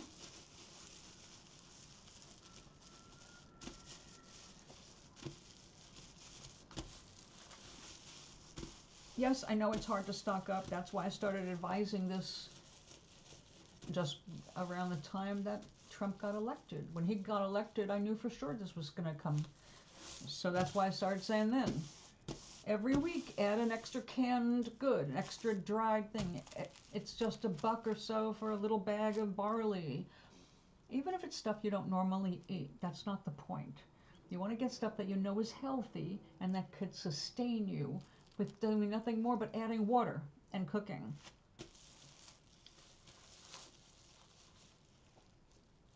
You're lucky it was only $20. My copays are more than 50% of the total bill. We do not have any help with dental here. I mean, I can go get my teeth cleaned once a year. I do such a good job myself, I never need them to clean my teeth anymore. Yeah. But in the meantime, I want you to look around the grocery store. I want you to see what's real food and what isn't. When I say real food, yes, you're going to have to learn to make things you never made before. It's not hard, though. It's really simple. It's getting back to nature in a way, because it's getting back to basics. But those basics will save your ass when things get tight. Or even if the gas gets so high you just cannot keep going back and forth to the grocery store. You need to have stuff stashed. So even if all you can do is every week buy one extra can or bag of something, do it. The first thing I did when I was starting my stash was get a 25-pound bag of rice. It wasn't expensive. A 25-pound bag of rice, a good rice, which is not grown in America. The good rice is grown overseas.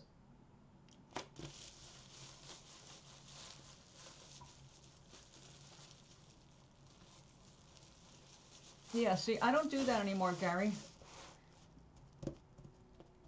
I go in there now, when I go into a dentist's office, I have care credit, which means, because you can't leave the dentist office in this state anyway without paying the bill in full. Okay, so like when I had a root canal, I had to pay 50% of that right down in person first, and then they reimbursed me like 2 months later after all the billing went through. But I had to put the money out up front, and I don't always have that.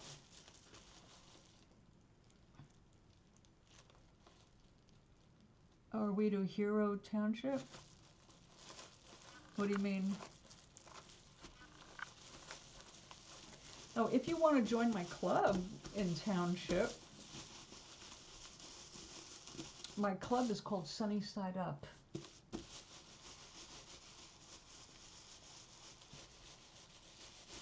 Anyway, I know that you didn't have the money before and it didn't look serious, but if you watch what's going on economically, you're going to know what I know. It's a very bad situation right now, because I want you to consider they've been rounding up immigrants who are bringing in our crops, okay? Most of our crops can't be done by machine. They have to be hand-picked, like tomatoes, strawberries, berries. Those aren't mechanized. You've got to get real humans out there with real eyes and hands. Grapes. Okay, so a lot of stuff has to be harvested by humans, and we have ICE arresting them. So that's down. So that's already driving up the farm prices. Without the people to pick the stuff, it's going to rot in the field, which is what's been happening this last year. rotting in the field. People aren't picking the food. It's going to waste instead of into the factories that can it and dry it and freeze it. And now with gas going up, that means all of the trucks that bring that produce to the factories and from the factories to the stores, their prices all go up. So it's going to be down to, listen, I just went grocery shopping. I paid more, at least $50 more this week. $50 more for my regular stuff. All right, nothing fancy, nothing expensive, just my normal food stuff. $50 more just from that. Are we Laura Ingalls? And Gangsters is right, Doc. The thing is that we're at the receiving end. There's nothing we can do other than cut our expenses. And as poor people, we've already cut our expenses to the quick. We don't have extra money. I buy, like I bought my pass for my game. That was $8. But also, I won't be buying another pass for another month. So it's not like a lot of money for me at the moment. But I've also been stashing food since Trump got elected.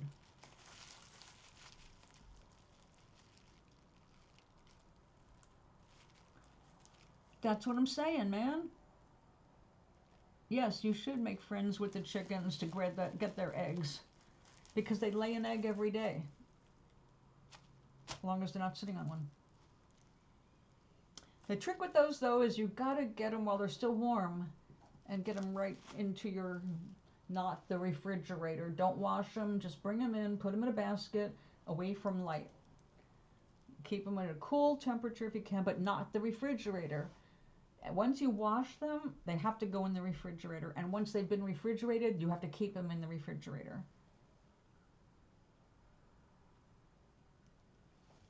Again, Gary, you can't go by what you're spending because all of that is in the middle of changing. All right, your income is not going up, but the price of everything around you is. So it's a matter of what can you do to survive. Okay, here's I'm sorry to bring this up, but it's true. The less people are able to shop in your store because they can't afford the stuff anymore. Everything you sell in your store is not a necessity, okay? Everything in your store is literally a luxury. Not a single one is a need, right? Nobody needs the jewelry. Nobody needs more clothes. Nobody needs chips or gourmet spices, all right? Nobody needs that. Those are all extra cash kinds of purchases. So what happens if they start having less money to spend on those things?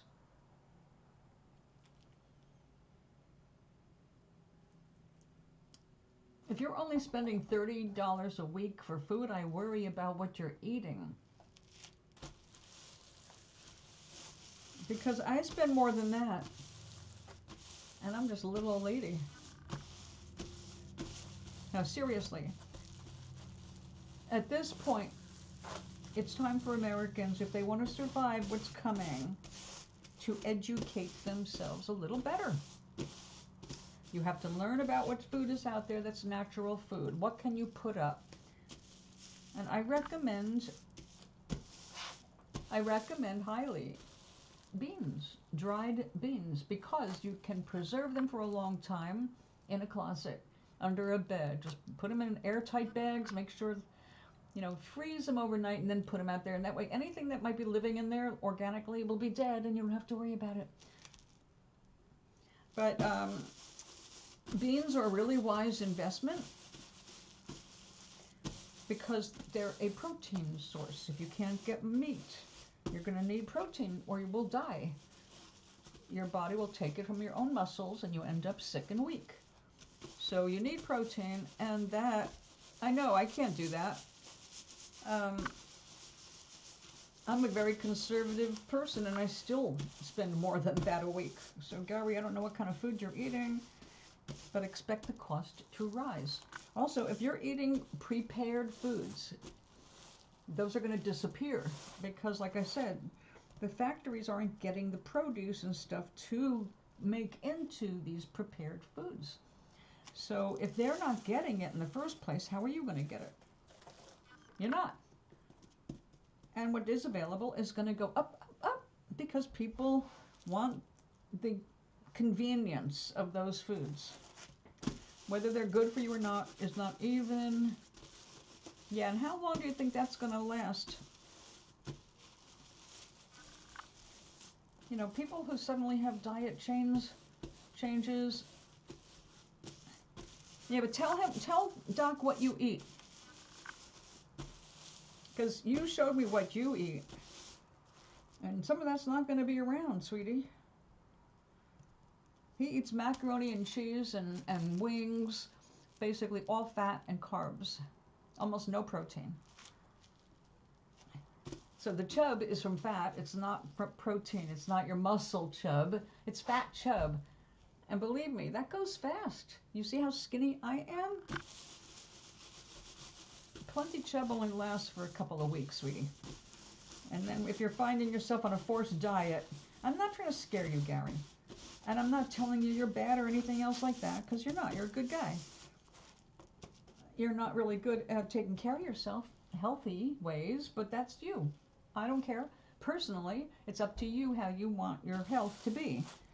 So I'm not going to lecture you on that, but I am going to say if you don't learn how to cook some basic foods, a lot of what you're already eating will not be available anymore.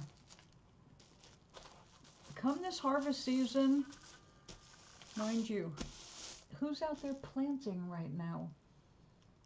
Who's planting the fields with the stuff that you like to eat?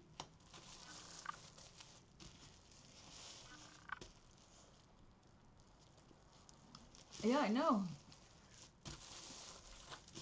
You're used to doing that way. Just like when I was working full time, I also relied on some fast lunches because I had to bring lunch to work and I had to eat at work. So yeah, that's when I did start indulging in frozen lunches. But my health did not like that. I wasn't hungry at all, but all that stuff is not necessarily good for you. But it does fill you up and it keeps you going. So what I'm saying is the stuff that you're using right now, everything that you're, yeah, again, Gary, what happens if TJ Maxx closes?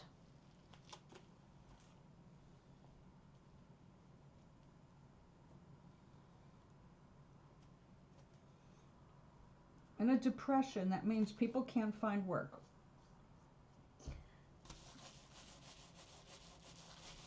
Yeah, they're busy. They don't want to report to work because they're being grabbed off the fields and sent away right in front of their little kids. And they're even doing it to the Marines. The Marines, did you see that in the news? It was the Marine graduation, and a lot of them are Hispanic. And ICE was there to grab their families. Is that freaking insane that we have turned ICE on the military's families because they're not white? That's what it comes down to. They're grabbing them. They're not even checking whether they need to be deported or anything else. Matter of fact, the judges already told Trump that over 1 million people that they grabbed have to be let loose. They have to be free. He didn't have the right to do that to them. But they don't even know where half of those people are. They sent them to countries they didn't belong in, where they didn't even know the language. They just dumped them, opened up the plane, threw them off, and they're standing there in a freaking airfield going, what the hell am I doing here in Africa? I'm from Mexico. You know what I'm saying?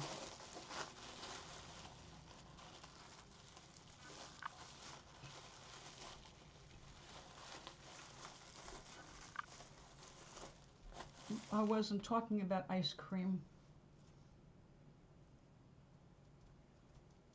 Although, yes, there are only a couple of decent brands of ice cream.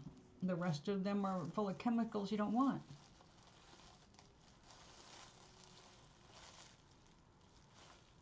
Because they want the military to just be white men, Christian nationalists, the crazies, the Nazis. That's what they want, okay? all the black people who served. They don't want the Hispanics either. They're telling people not to bother joining the military because they have no intention of treating you well or promoting you. Do you remember during the war what they did to Jews and blacks? Right to the front lines. Remember South Park, Operation Darky? Was it Operation Shield? They took all the black people and put them in front of the white people to take the bullets. That's their version of the military now. But what upsets me is that because the media is all working for Trump now, or else, Larry Ellison owns a whole bunch of media, including CNN now. So it's all Trumpy. It's all to support Trump. So you're not getting all the news. You're not hearing everything that's going on, which is why I tell people to go to Midas Touch here on YouTube. There's nothing wrong with anybody, Hispanic or black, Gary. There's nothing wrong with them. It's just a hate, okay? It's prejudice. It's bigotry. It's bullshit. That's what our government is right now. Do you notice the first people that they got rid of were women? All right? They also, in the military, getting rid of women. You are, if you're not a white Christian nationalist, as far as they're concerned in the military, you are disposable. You're the frontline shit that will be taken off first while you protect their lily white asses. So yeah. It's all about hatred. It's not about protecting the country or anybody. It's about making sure it's all white. Yeah, I know you get along with everyone. I get along with everyone except white nationalists. If you're a Nazi, stay the fuck away from me. I will not be nice. That's not going to happen until we get some progressive people in there, Gary. That's why it's so important to vote. This is our last chance this November, our literal last chance to save our democracy, okay? Literally.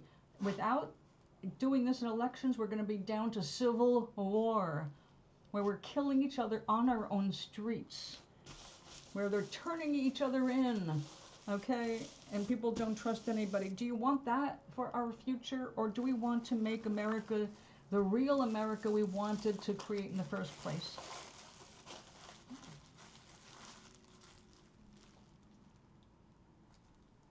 Exactly, Doc, exactly. The military has always been, military and the police have always been full of racists.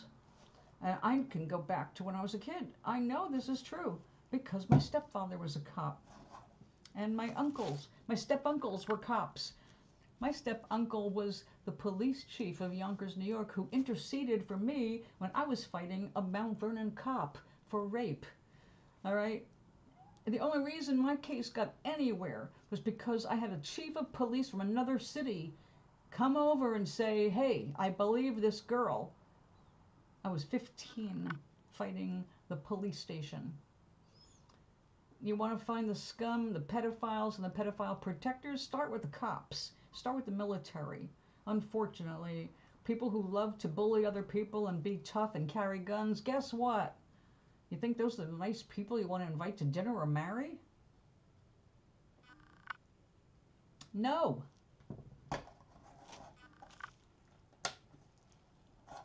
It's sad, but that's the reality, and that's what we're fighting against now.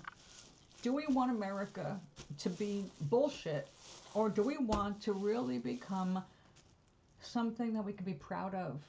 Something that's a light in the world instead of a blight on it? And the only way that's going to happen is if we end war. War must end. All over the world. We must make that choice. Even if you believe in Revelations, if you want to believe it's the end of the world, great. The problem with people believing in the end of the world is that they're not lifting a finger to stop it.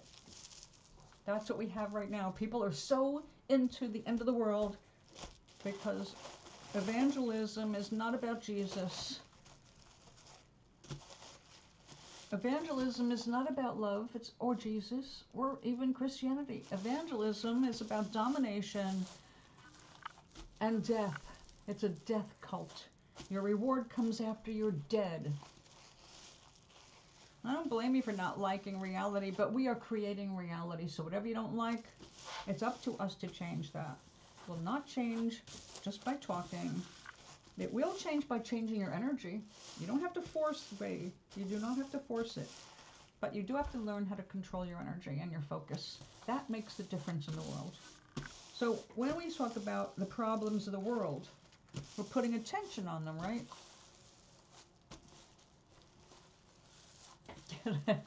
Well, at least steaks taste like steaks in the Matrix, right? Maybe that's how Sheldon Cooper said, you know how I know I'm not in the Matrix? Because if I was, the food would be so much better.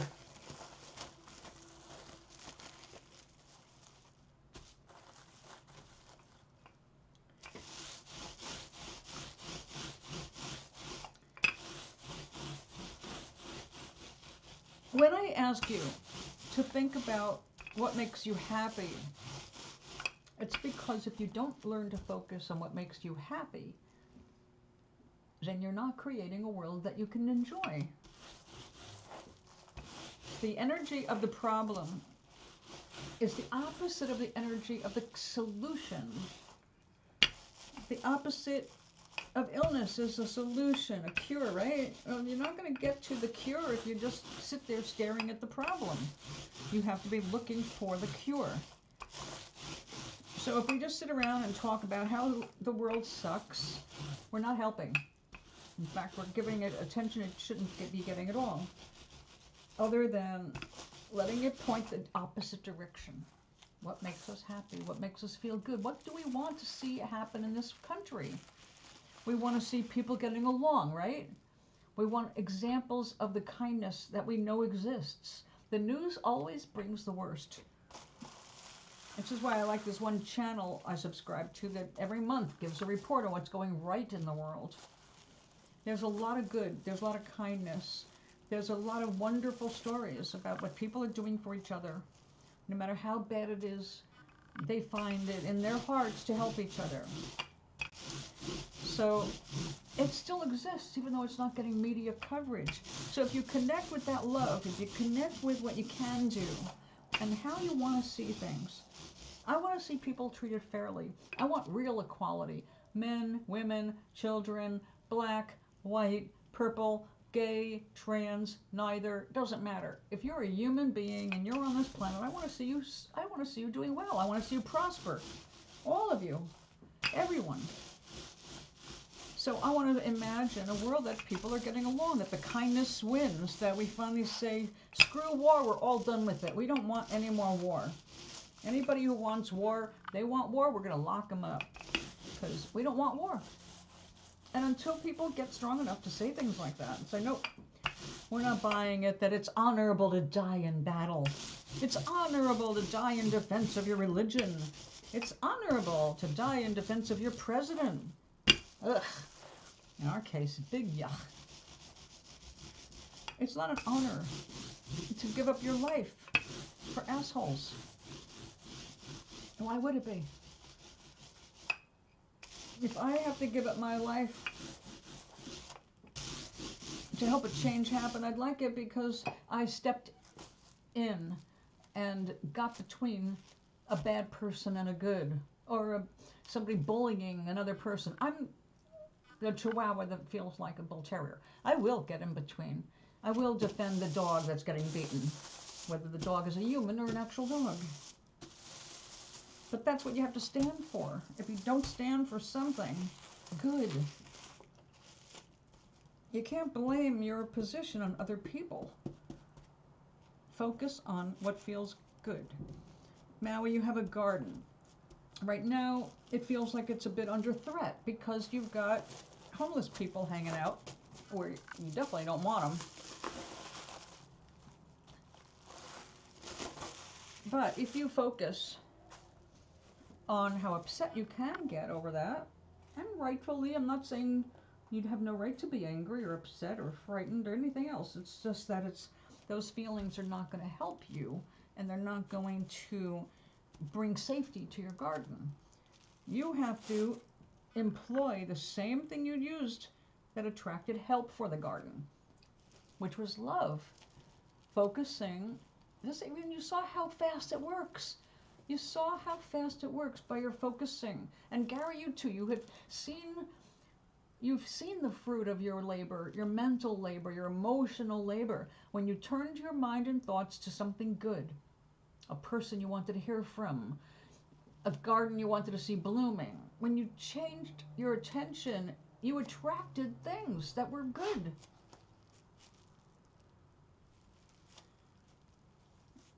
That's true, Gary.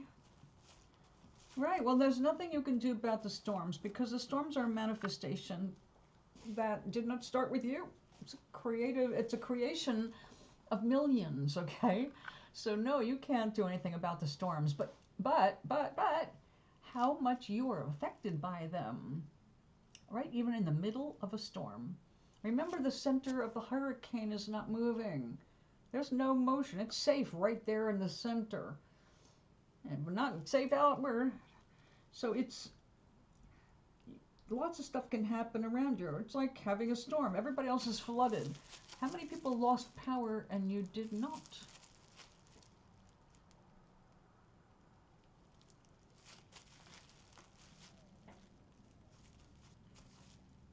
I told you how I skip timelines, which I have done before, and you have too. You just don't remember it now, because when it happened, you dismissed it. You thought it was your imagination, and there was more evidence of it your being imagination than reality.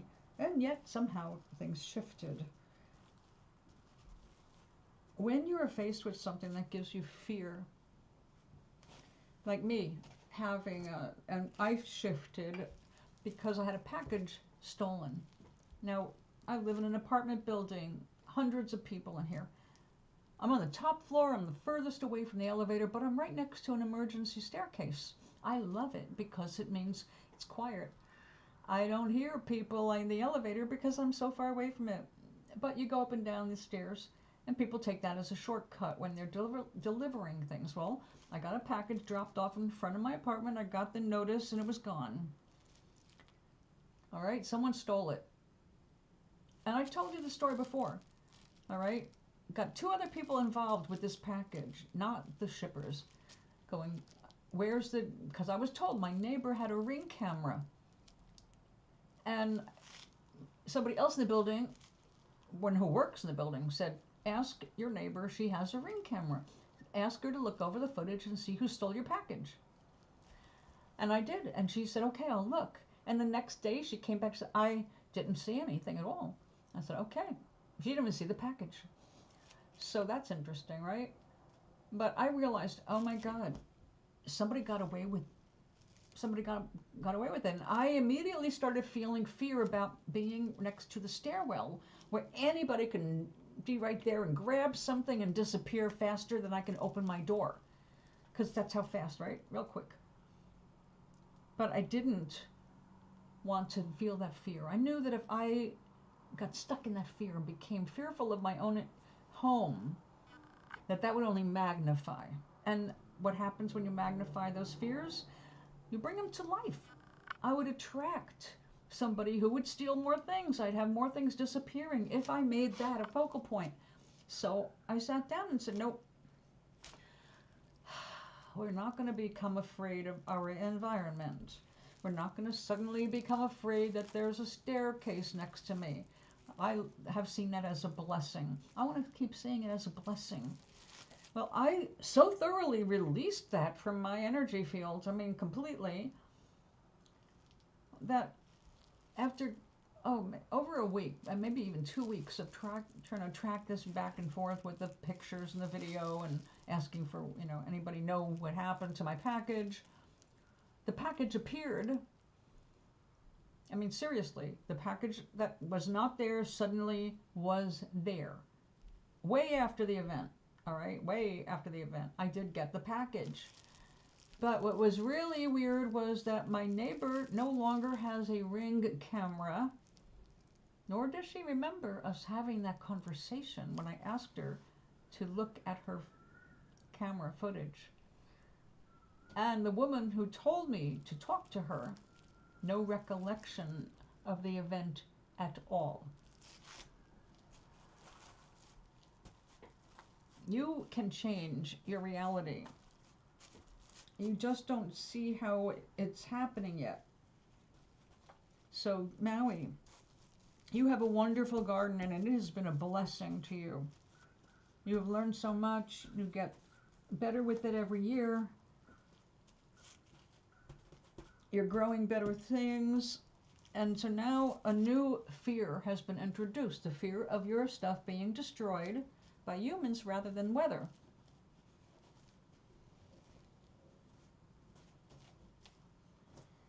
So what you have to focus on now is bringing yourself back to that, with that loving heart about your garden. Without taking people into your mind, you've got to let them go. If you let them go and you don't see them in your garden anymore mentally, they will cease to be in your garden physically.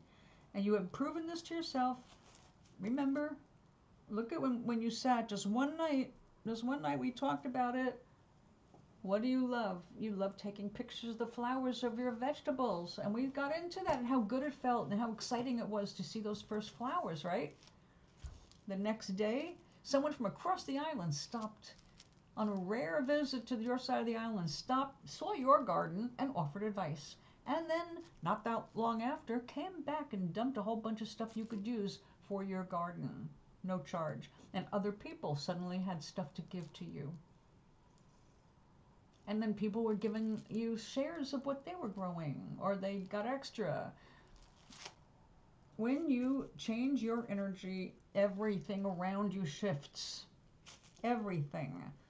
So that's why it's important to focus on those kinds of things instead of the fears, because it's not just you that's going to be positively affected. But you're not praying and you're not doing the energy work for other people. You have to do it for yourself from your core of love, from your core of wanting to feel joy. Because it is that creates the feelings. We don't want you sitting around being afraid. That doesn't do anything but lose you energy and connection and takes you right out of the vortex. It's harder for you to see the goals or believe in them. So little by little, when you catch yourself being afraid, stop it. Refocus on something that makes you feel good.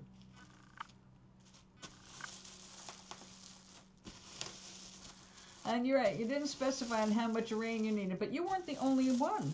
You see? You weren't the only one on the island or in your garden looking for rain. You needed it badly. Everybody needed it badly. And you got deluged. You got more than enough. Hell yeah, it rained a lot. It flooded the islands. Flooded, ruined their streets, opened up sinkholes. Things caved in. People have to be rerouted for months. So yeah, you have an effect on your environment. You have an effect on the world. So that's why I keep saying, bring it back to what makes you happy. It's not an end thing, it's an ongoing thing. Why do I do this? It would be faster and cheaper to go buy a pocketbook that matches my dress, wouldn't it? And it would take minutes.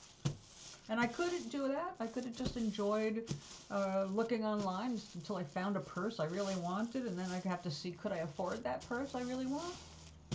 Or maybe I just like doing this. I do. I wouldn't do it if I didn't like it. It's a lot of work. It's a lot of fun. The whole thing feels good to do. And when I'm done with it, I have the satisfaction of knowing that my work made something of beauty that I can enjoy using. This is not felting in very well. We need to move that around. I may have to add more. No, I'm going to probably end up needling it because I don't want...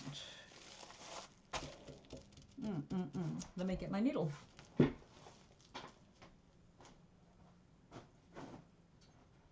Oh, look how dark it's getting.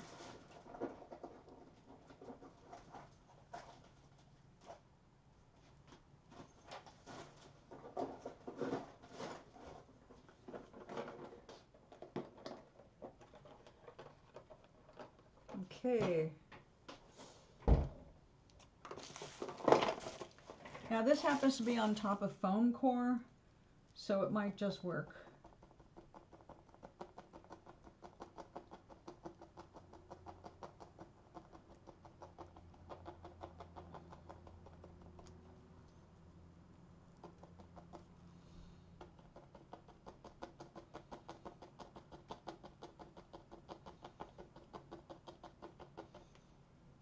Okay. Need you to stay still, and you're not doing that, so you're going to get needled in place. All right. The needling is just to hold it in place while I'm felting the rest of it.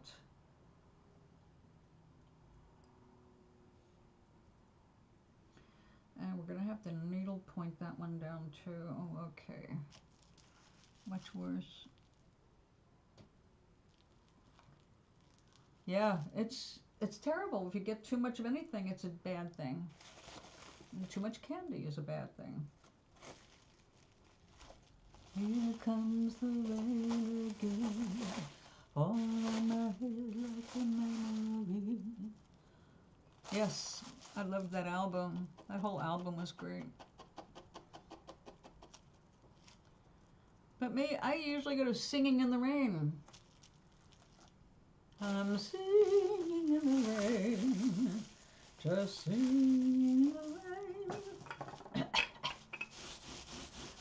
All right, we have been on for a while. It's been another 2 hours, so far we've got 4 hours and 41 minutes invested in this pocketbook. And I can already tell you it's going to go into tomorrow because I need to stop and make a normal dinner. Your health is all you've got when it comes down to it, so please do take care of it. You don't get a second chance until you croak and come back in a new body. So, like I said, I don't want you people walking around being afraid of what's happening because your fear denies you your clarity. It takes you away from your center, and if you're not centered, you're going to be more prone to listening to bad stuff. Storms are coming, Jed.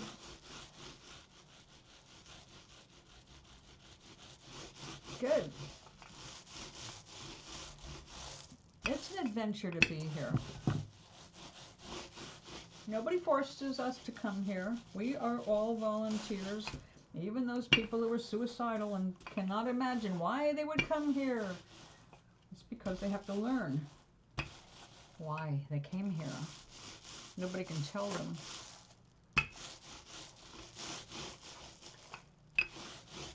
But focus on what you love. Think about what you love. If you don't know what you love, then you need to find something to love. A habit, a hobby, a food, a friend. Love is the only real energy in the world, even when we don't see it. It really is the energy that fuels every single thing on this planet. Hard to believe when you see war. That's certainly not love.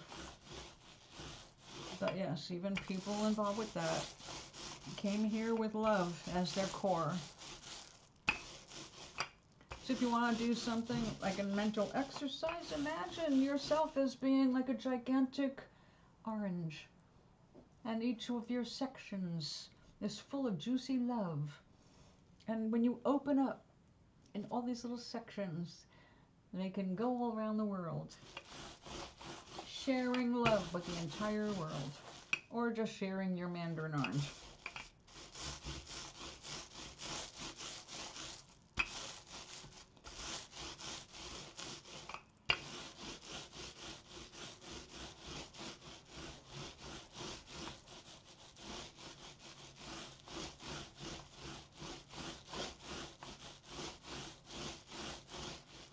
What a weird sound.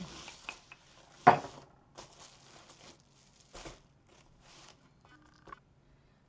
right, I'm going to have to wrap it up. I think 2.5 hours or more is plenty for a video.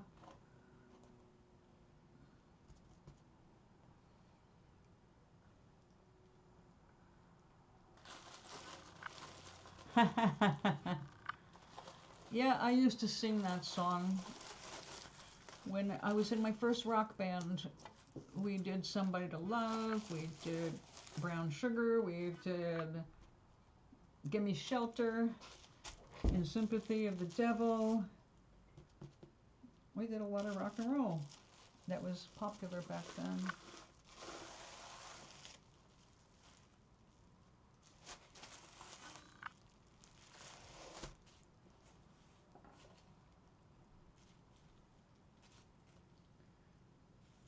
Oh, I love doing, that was the Jefferson Airplane.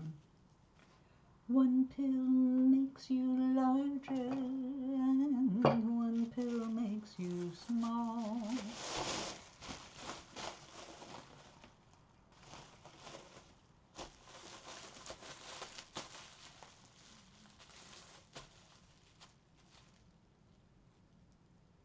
Don't you want somebody to love? Don't you need somebody to love? Yeah, great music back then, great music back then. Very singable.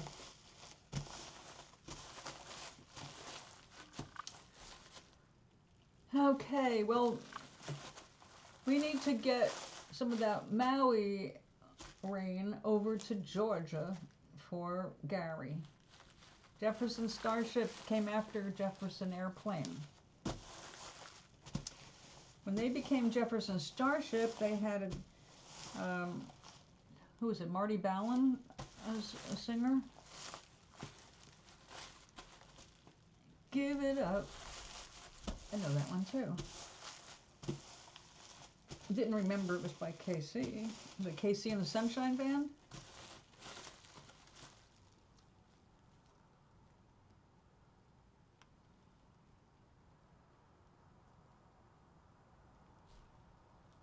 I also like things a bit more modern. Well, it's still old. Walking on Sunshine. That's a great song. Yeah.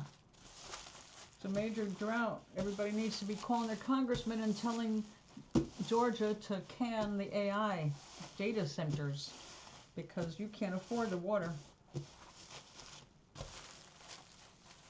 And you know, a lot of states are sucking the water out of the Colorado River, and those contracts are up. Colorado needs that water.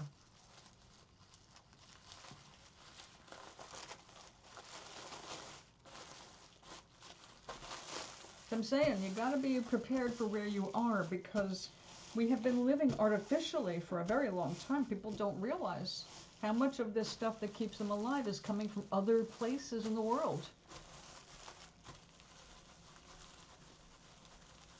No, this is to the time of year when you start planting. It won't be long. It's spring. Up here where it's colder, our planting time is about 5 weeks from now. Because we have to watch for last frosts. It gets cold up here.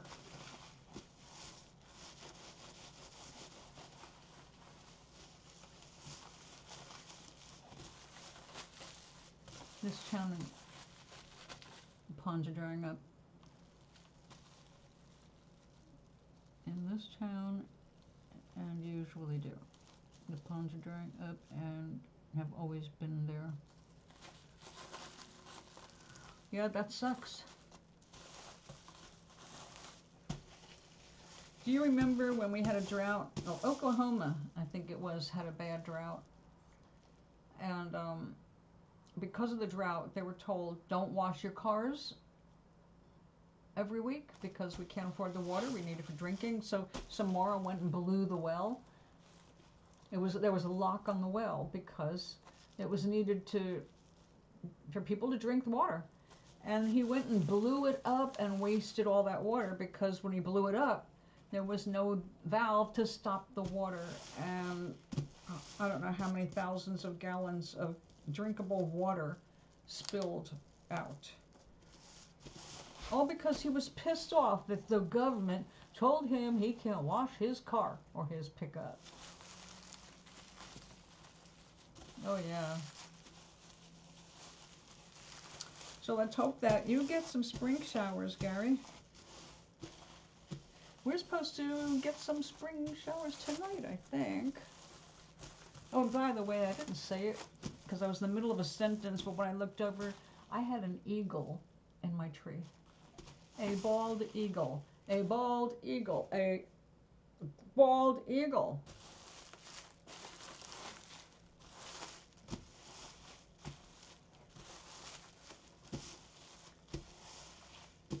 They fish.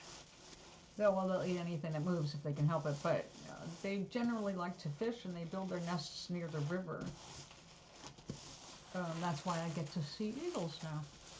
We have a mated couple, and I've seen them both.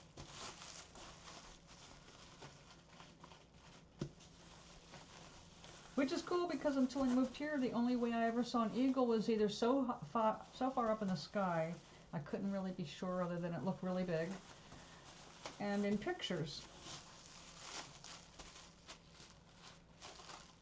Your plants are still happy. Good. Yeah, yeah. The first time I saw one here was, it was last year, late last year. I was in the kitchen, and it was coming right at my window, and it looked right at me before it turned away from the building. And I was like, oh my God, that was an eagle. I was very excited. And the next time I saw him and his mate. Both of them were right there near my window, but this time they didn't like dive bomb like they were going to go into my window. But I got to see them both together, and that was pretty cool. No, it's not recommended. Actually, where I am is where there's the most polluted water in the state. Great calling card, huh? We have a marina and everything, and no, you do not want to eat anything out of that river because that's where the boats park and all of their fuel leaks, you know. You see the greasy fingerprints of the boats. We even have a few yachts that like to come up here. It's like, really? Can you just go away, all of you rich people? We don't need you here. Adding to the pollution of our water. Thanks a lot. So, although further up the river, I believe there are some safe fishing areas. Not around my town, no. Around my town, it's very bad. Alright, so how are we doing? There are some spots here that are not felted yet. In this case, it's okay because I'm going to keep it wet overnight, so I can finish this tomorrow morning. Now, tomorrow's Sunday. I'm always here on Sunday, 10:30.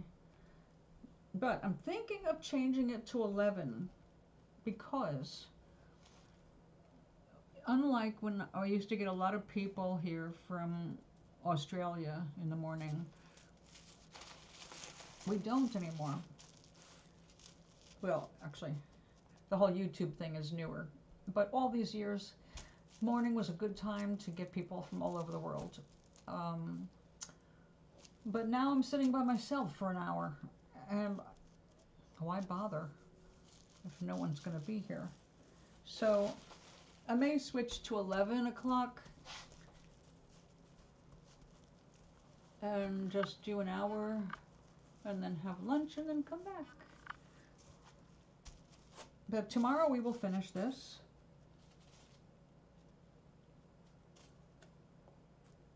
Right now, I think I'm just going to go ahead and carve up that chicken.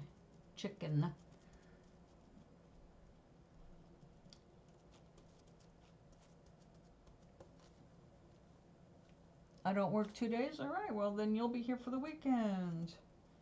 I mean, unless you're going out. I'll be here tomorrow. Definitely. So if you're up early enough for 10:30, and Maui, you should be sleeping at that time. If you don't see me at 10:30, it means I changed my mind, and I'll be here at 11 instead.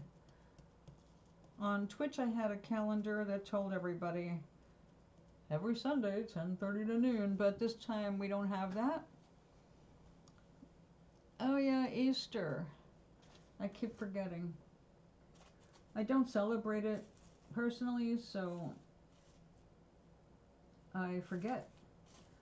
I used to celebrate Passover when I was with my family more. It was a fun thing when you were a kid, and now I don't want anything to do with religion, any religion. I am totally a child of spirit. I'll always support spirit because, well, that's what we're made of. But religion, no. Religion is why we're in we have so many problems today. People's interpretations, people holding those old interpretations above reality and using it as a way to tell people how they're wrong. So I don't want anything to do with it.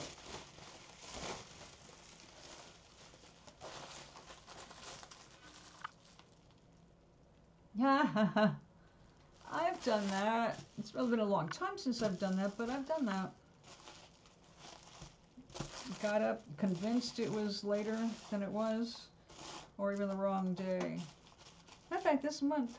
Uh-oh. What the hell is that?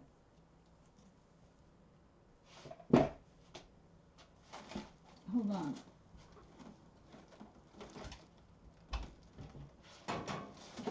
Whoa. I'm causing a disaster over here. All right.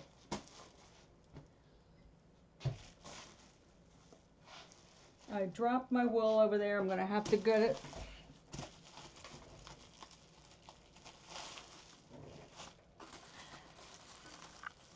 Yeah. A bunny day. Well, the bunny is from the original pagan festival of Astara, the goddess Astara, whose name looks like Easter with an aura on the end. She is the spring goddess of fertility. Her symbol were eggs that were dyed red, symbolizing the blood of giving birth. And eggs have always been a symbol of the life cycles, right?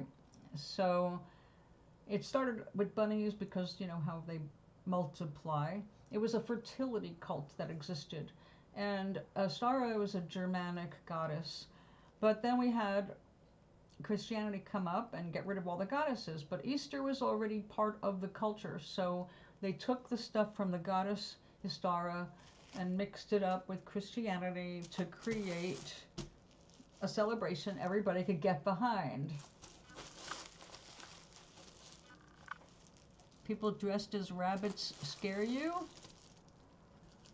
Well, just think of them as dogs with longer ears.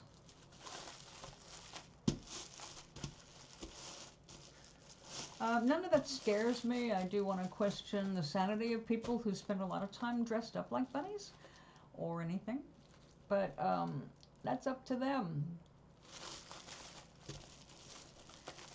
And I don't celebrate any religion, but I do celebrate love. I do celebrate creativity. So tomorrow we will be here being creative. And if you want to bring a treat for yourself, do that. I was given a bunch of Easter candy, but I don't like any of it. So maybe tomorrow I'll drag some to the table and taste one just for show.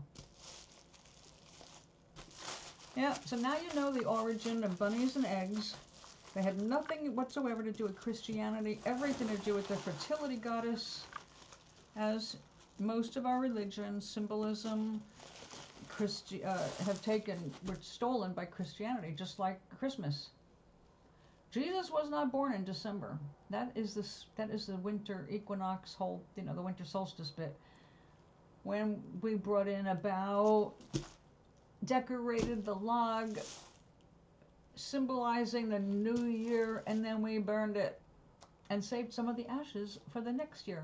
Okay, so the tradition of Yule, Y-U-L-E, if you look that up, you'll see that predated Christianity. So Christians, the church, not the Christians themselves, but the church at the time were trying to bring people into the fold, but they were all happy in their own religions. They didn't want to change, and since they found that killing them, like the Spanish Inquisition, if you didn't change your religion, the punishment was death. So lots of people changed because they didn't want to die, not because they wanted or were interested in adopting a new religion or a new god, but it was being pushed on them. So they, rather than die, changed. But the only way the church could convince them was by taking some of their traditional stuff that they liked from their own religions and bringing them into the new religion, which was Christianity. You got to remember, Christianity is only 2,000 years old, whereas all the other religions are 6,000 years old and older, way older. Well, now, of course, it has become very much more political, but what kind of treats do you have? I was gifted some Swiss rolls, so I will have those. I'm going to throw them in the freezer because I like them frozen, and I'll have that tomorrow as a treat. The burning wood part was for the winter because you had to stay warm and you were going to set fire to something anyway. So your big Yule log, which you decorated, would go in the fire. Nowadays, the Yule log is symbolic. It sits like a centerpiece with candles coming out of it. Whole different thing, but it's symbolic. Not everybody has a fireplace or the ability to go drag a big log in and decorate it. But it made sense to burn something because they were cold. It was winter. But Jesus, in theory, was born in January or in spring when the lambs were happening, and the lambs are born in the spring. Like, this is the spring lamb thing. That's why leg of lamb is one of the things that people eat for Easter, because it's the time that they shear and also kill a bunch of lambs. You don't often find lamb in your grocery department unless it is spring.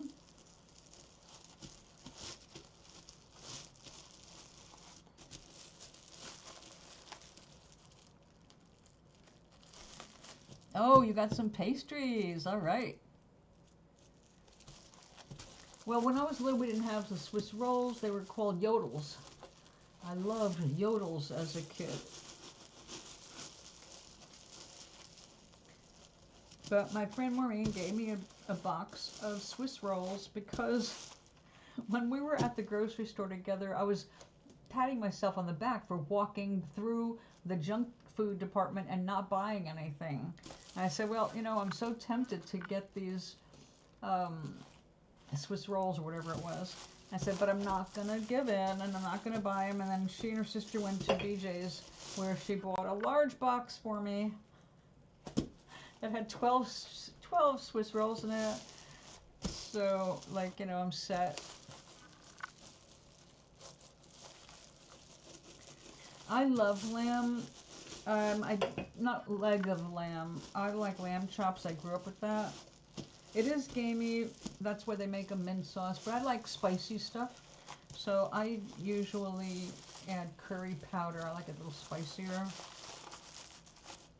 And it's a very rich meat. I tend not to do too much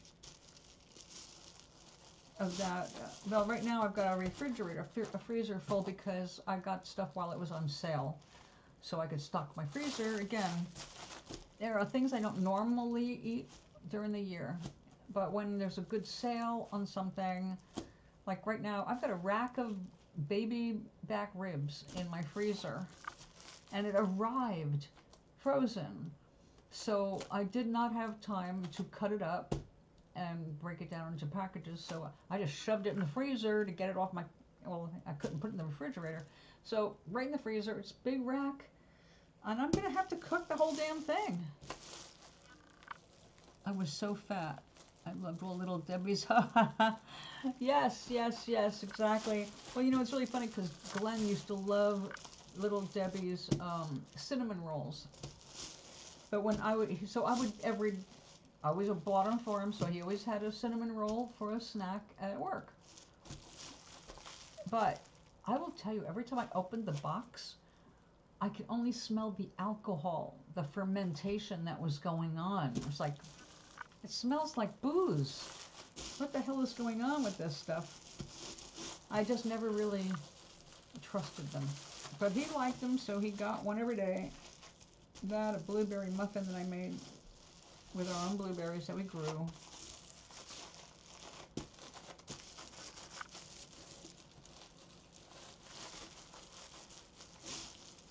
It's hard to think about eating lambs now, though, because I'm working with their fur.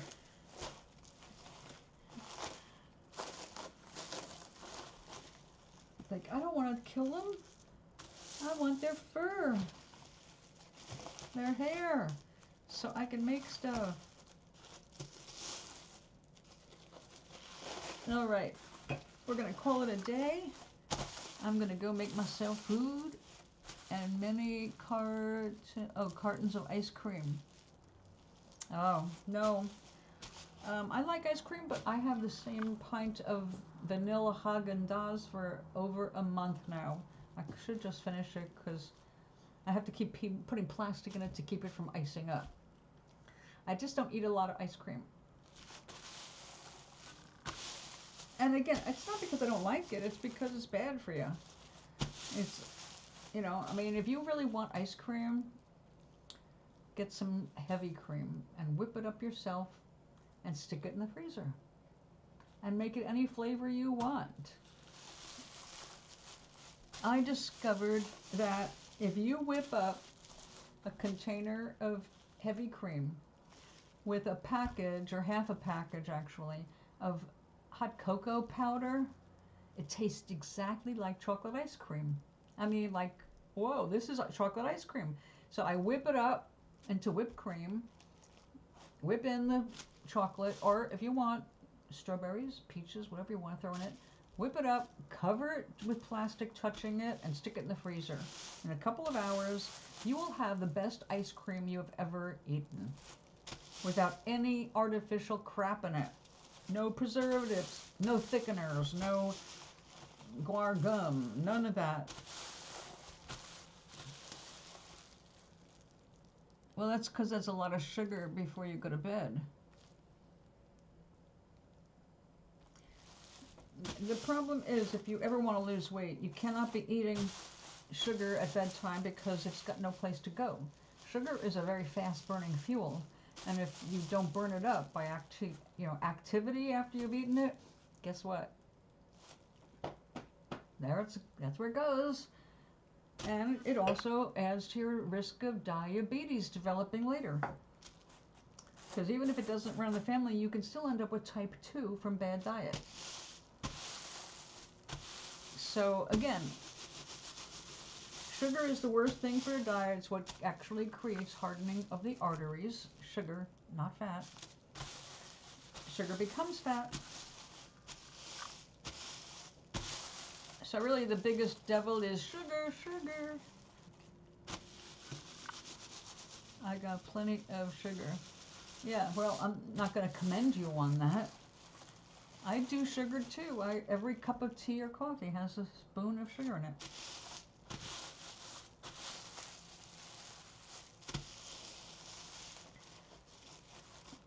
But I also tend to not buy things full of sugar. So I don't, even though I've got the snacking cakes right now, it's because somebody else bought them for me.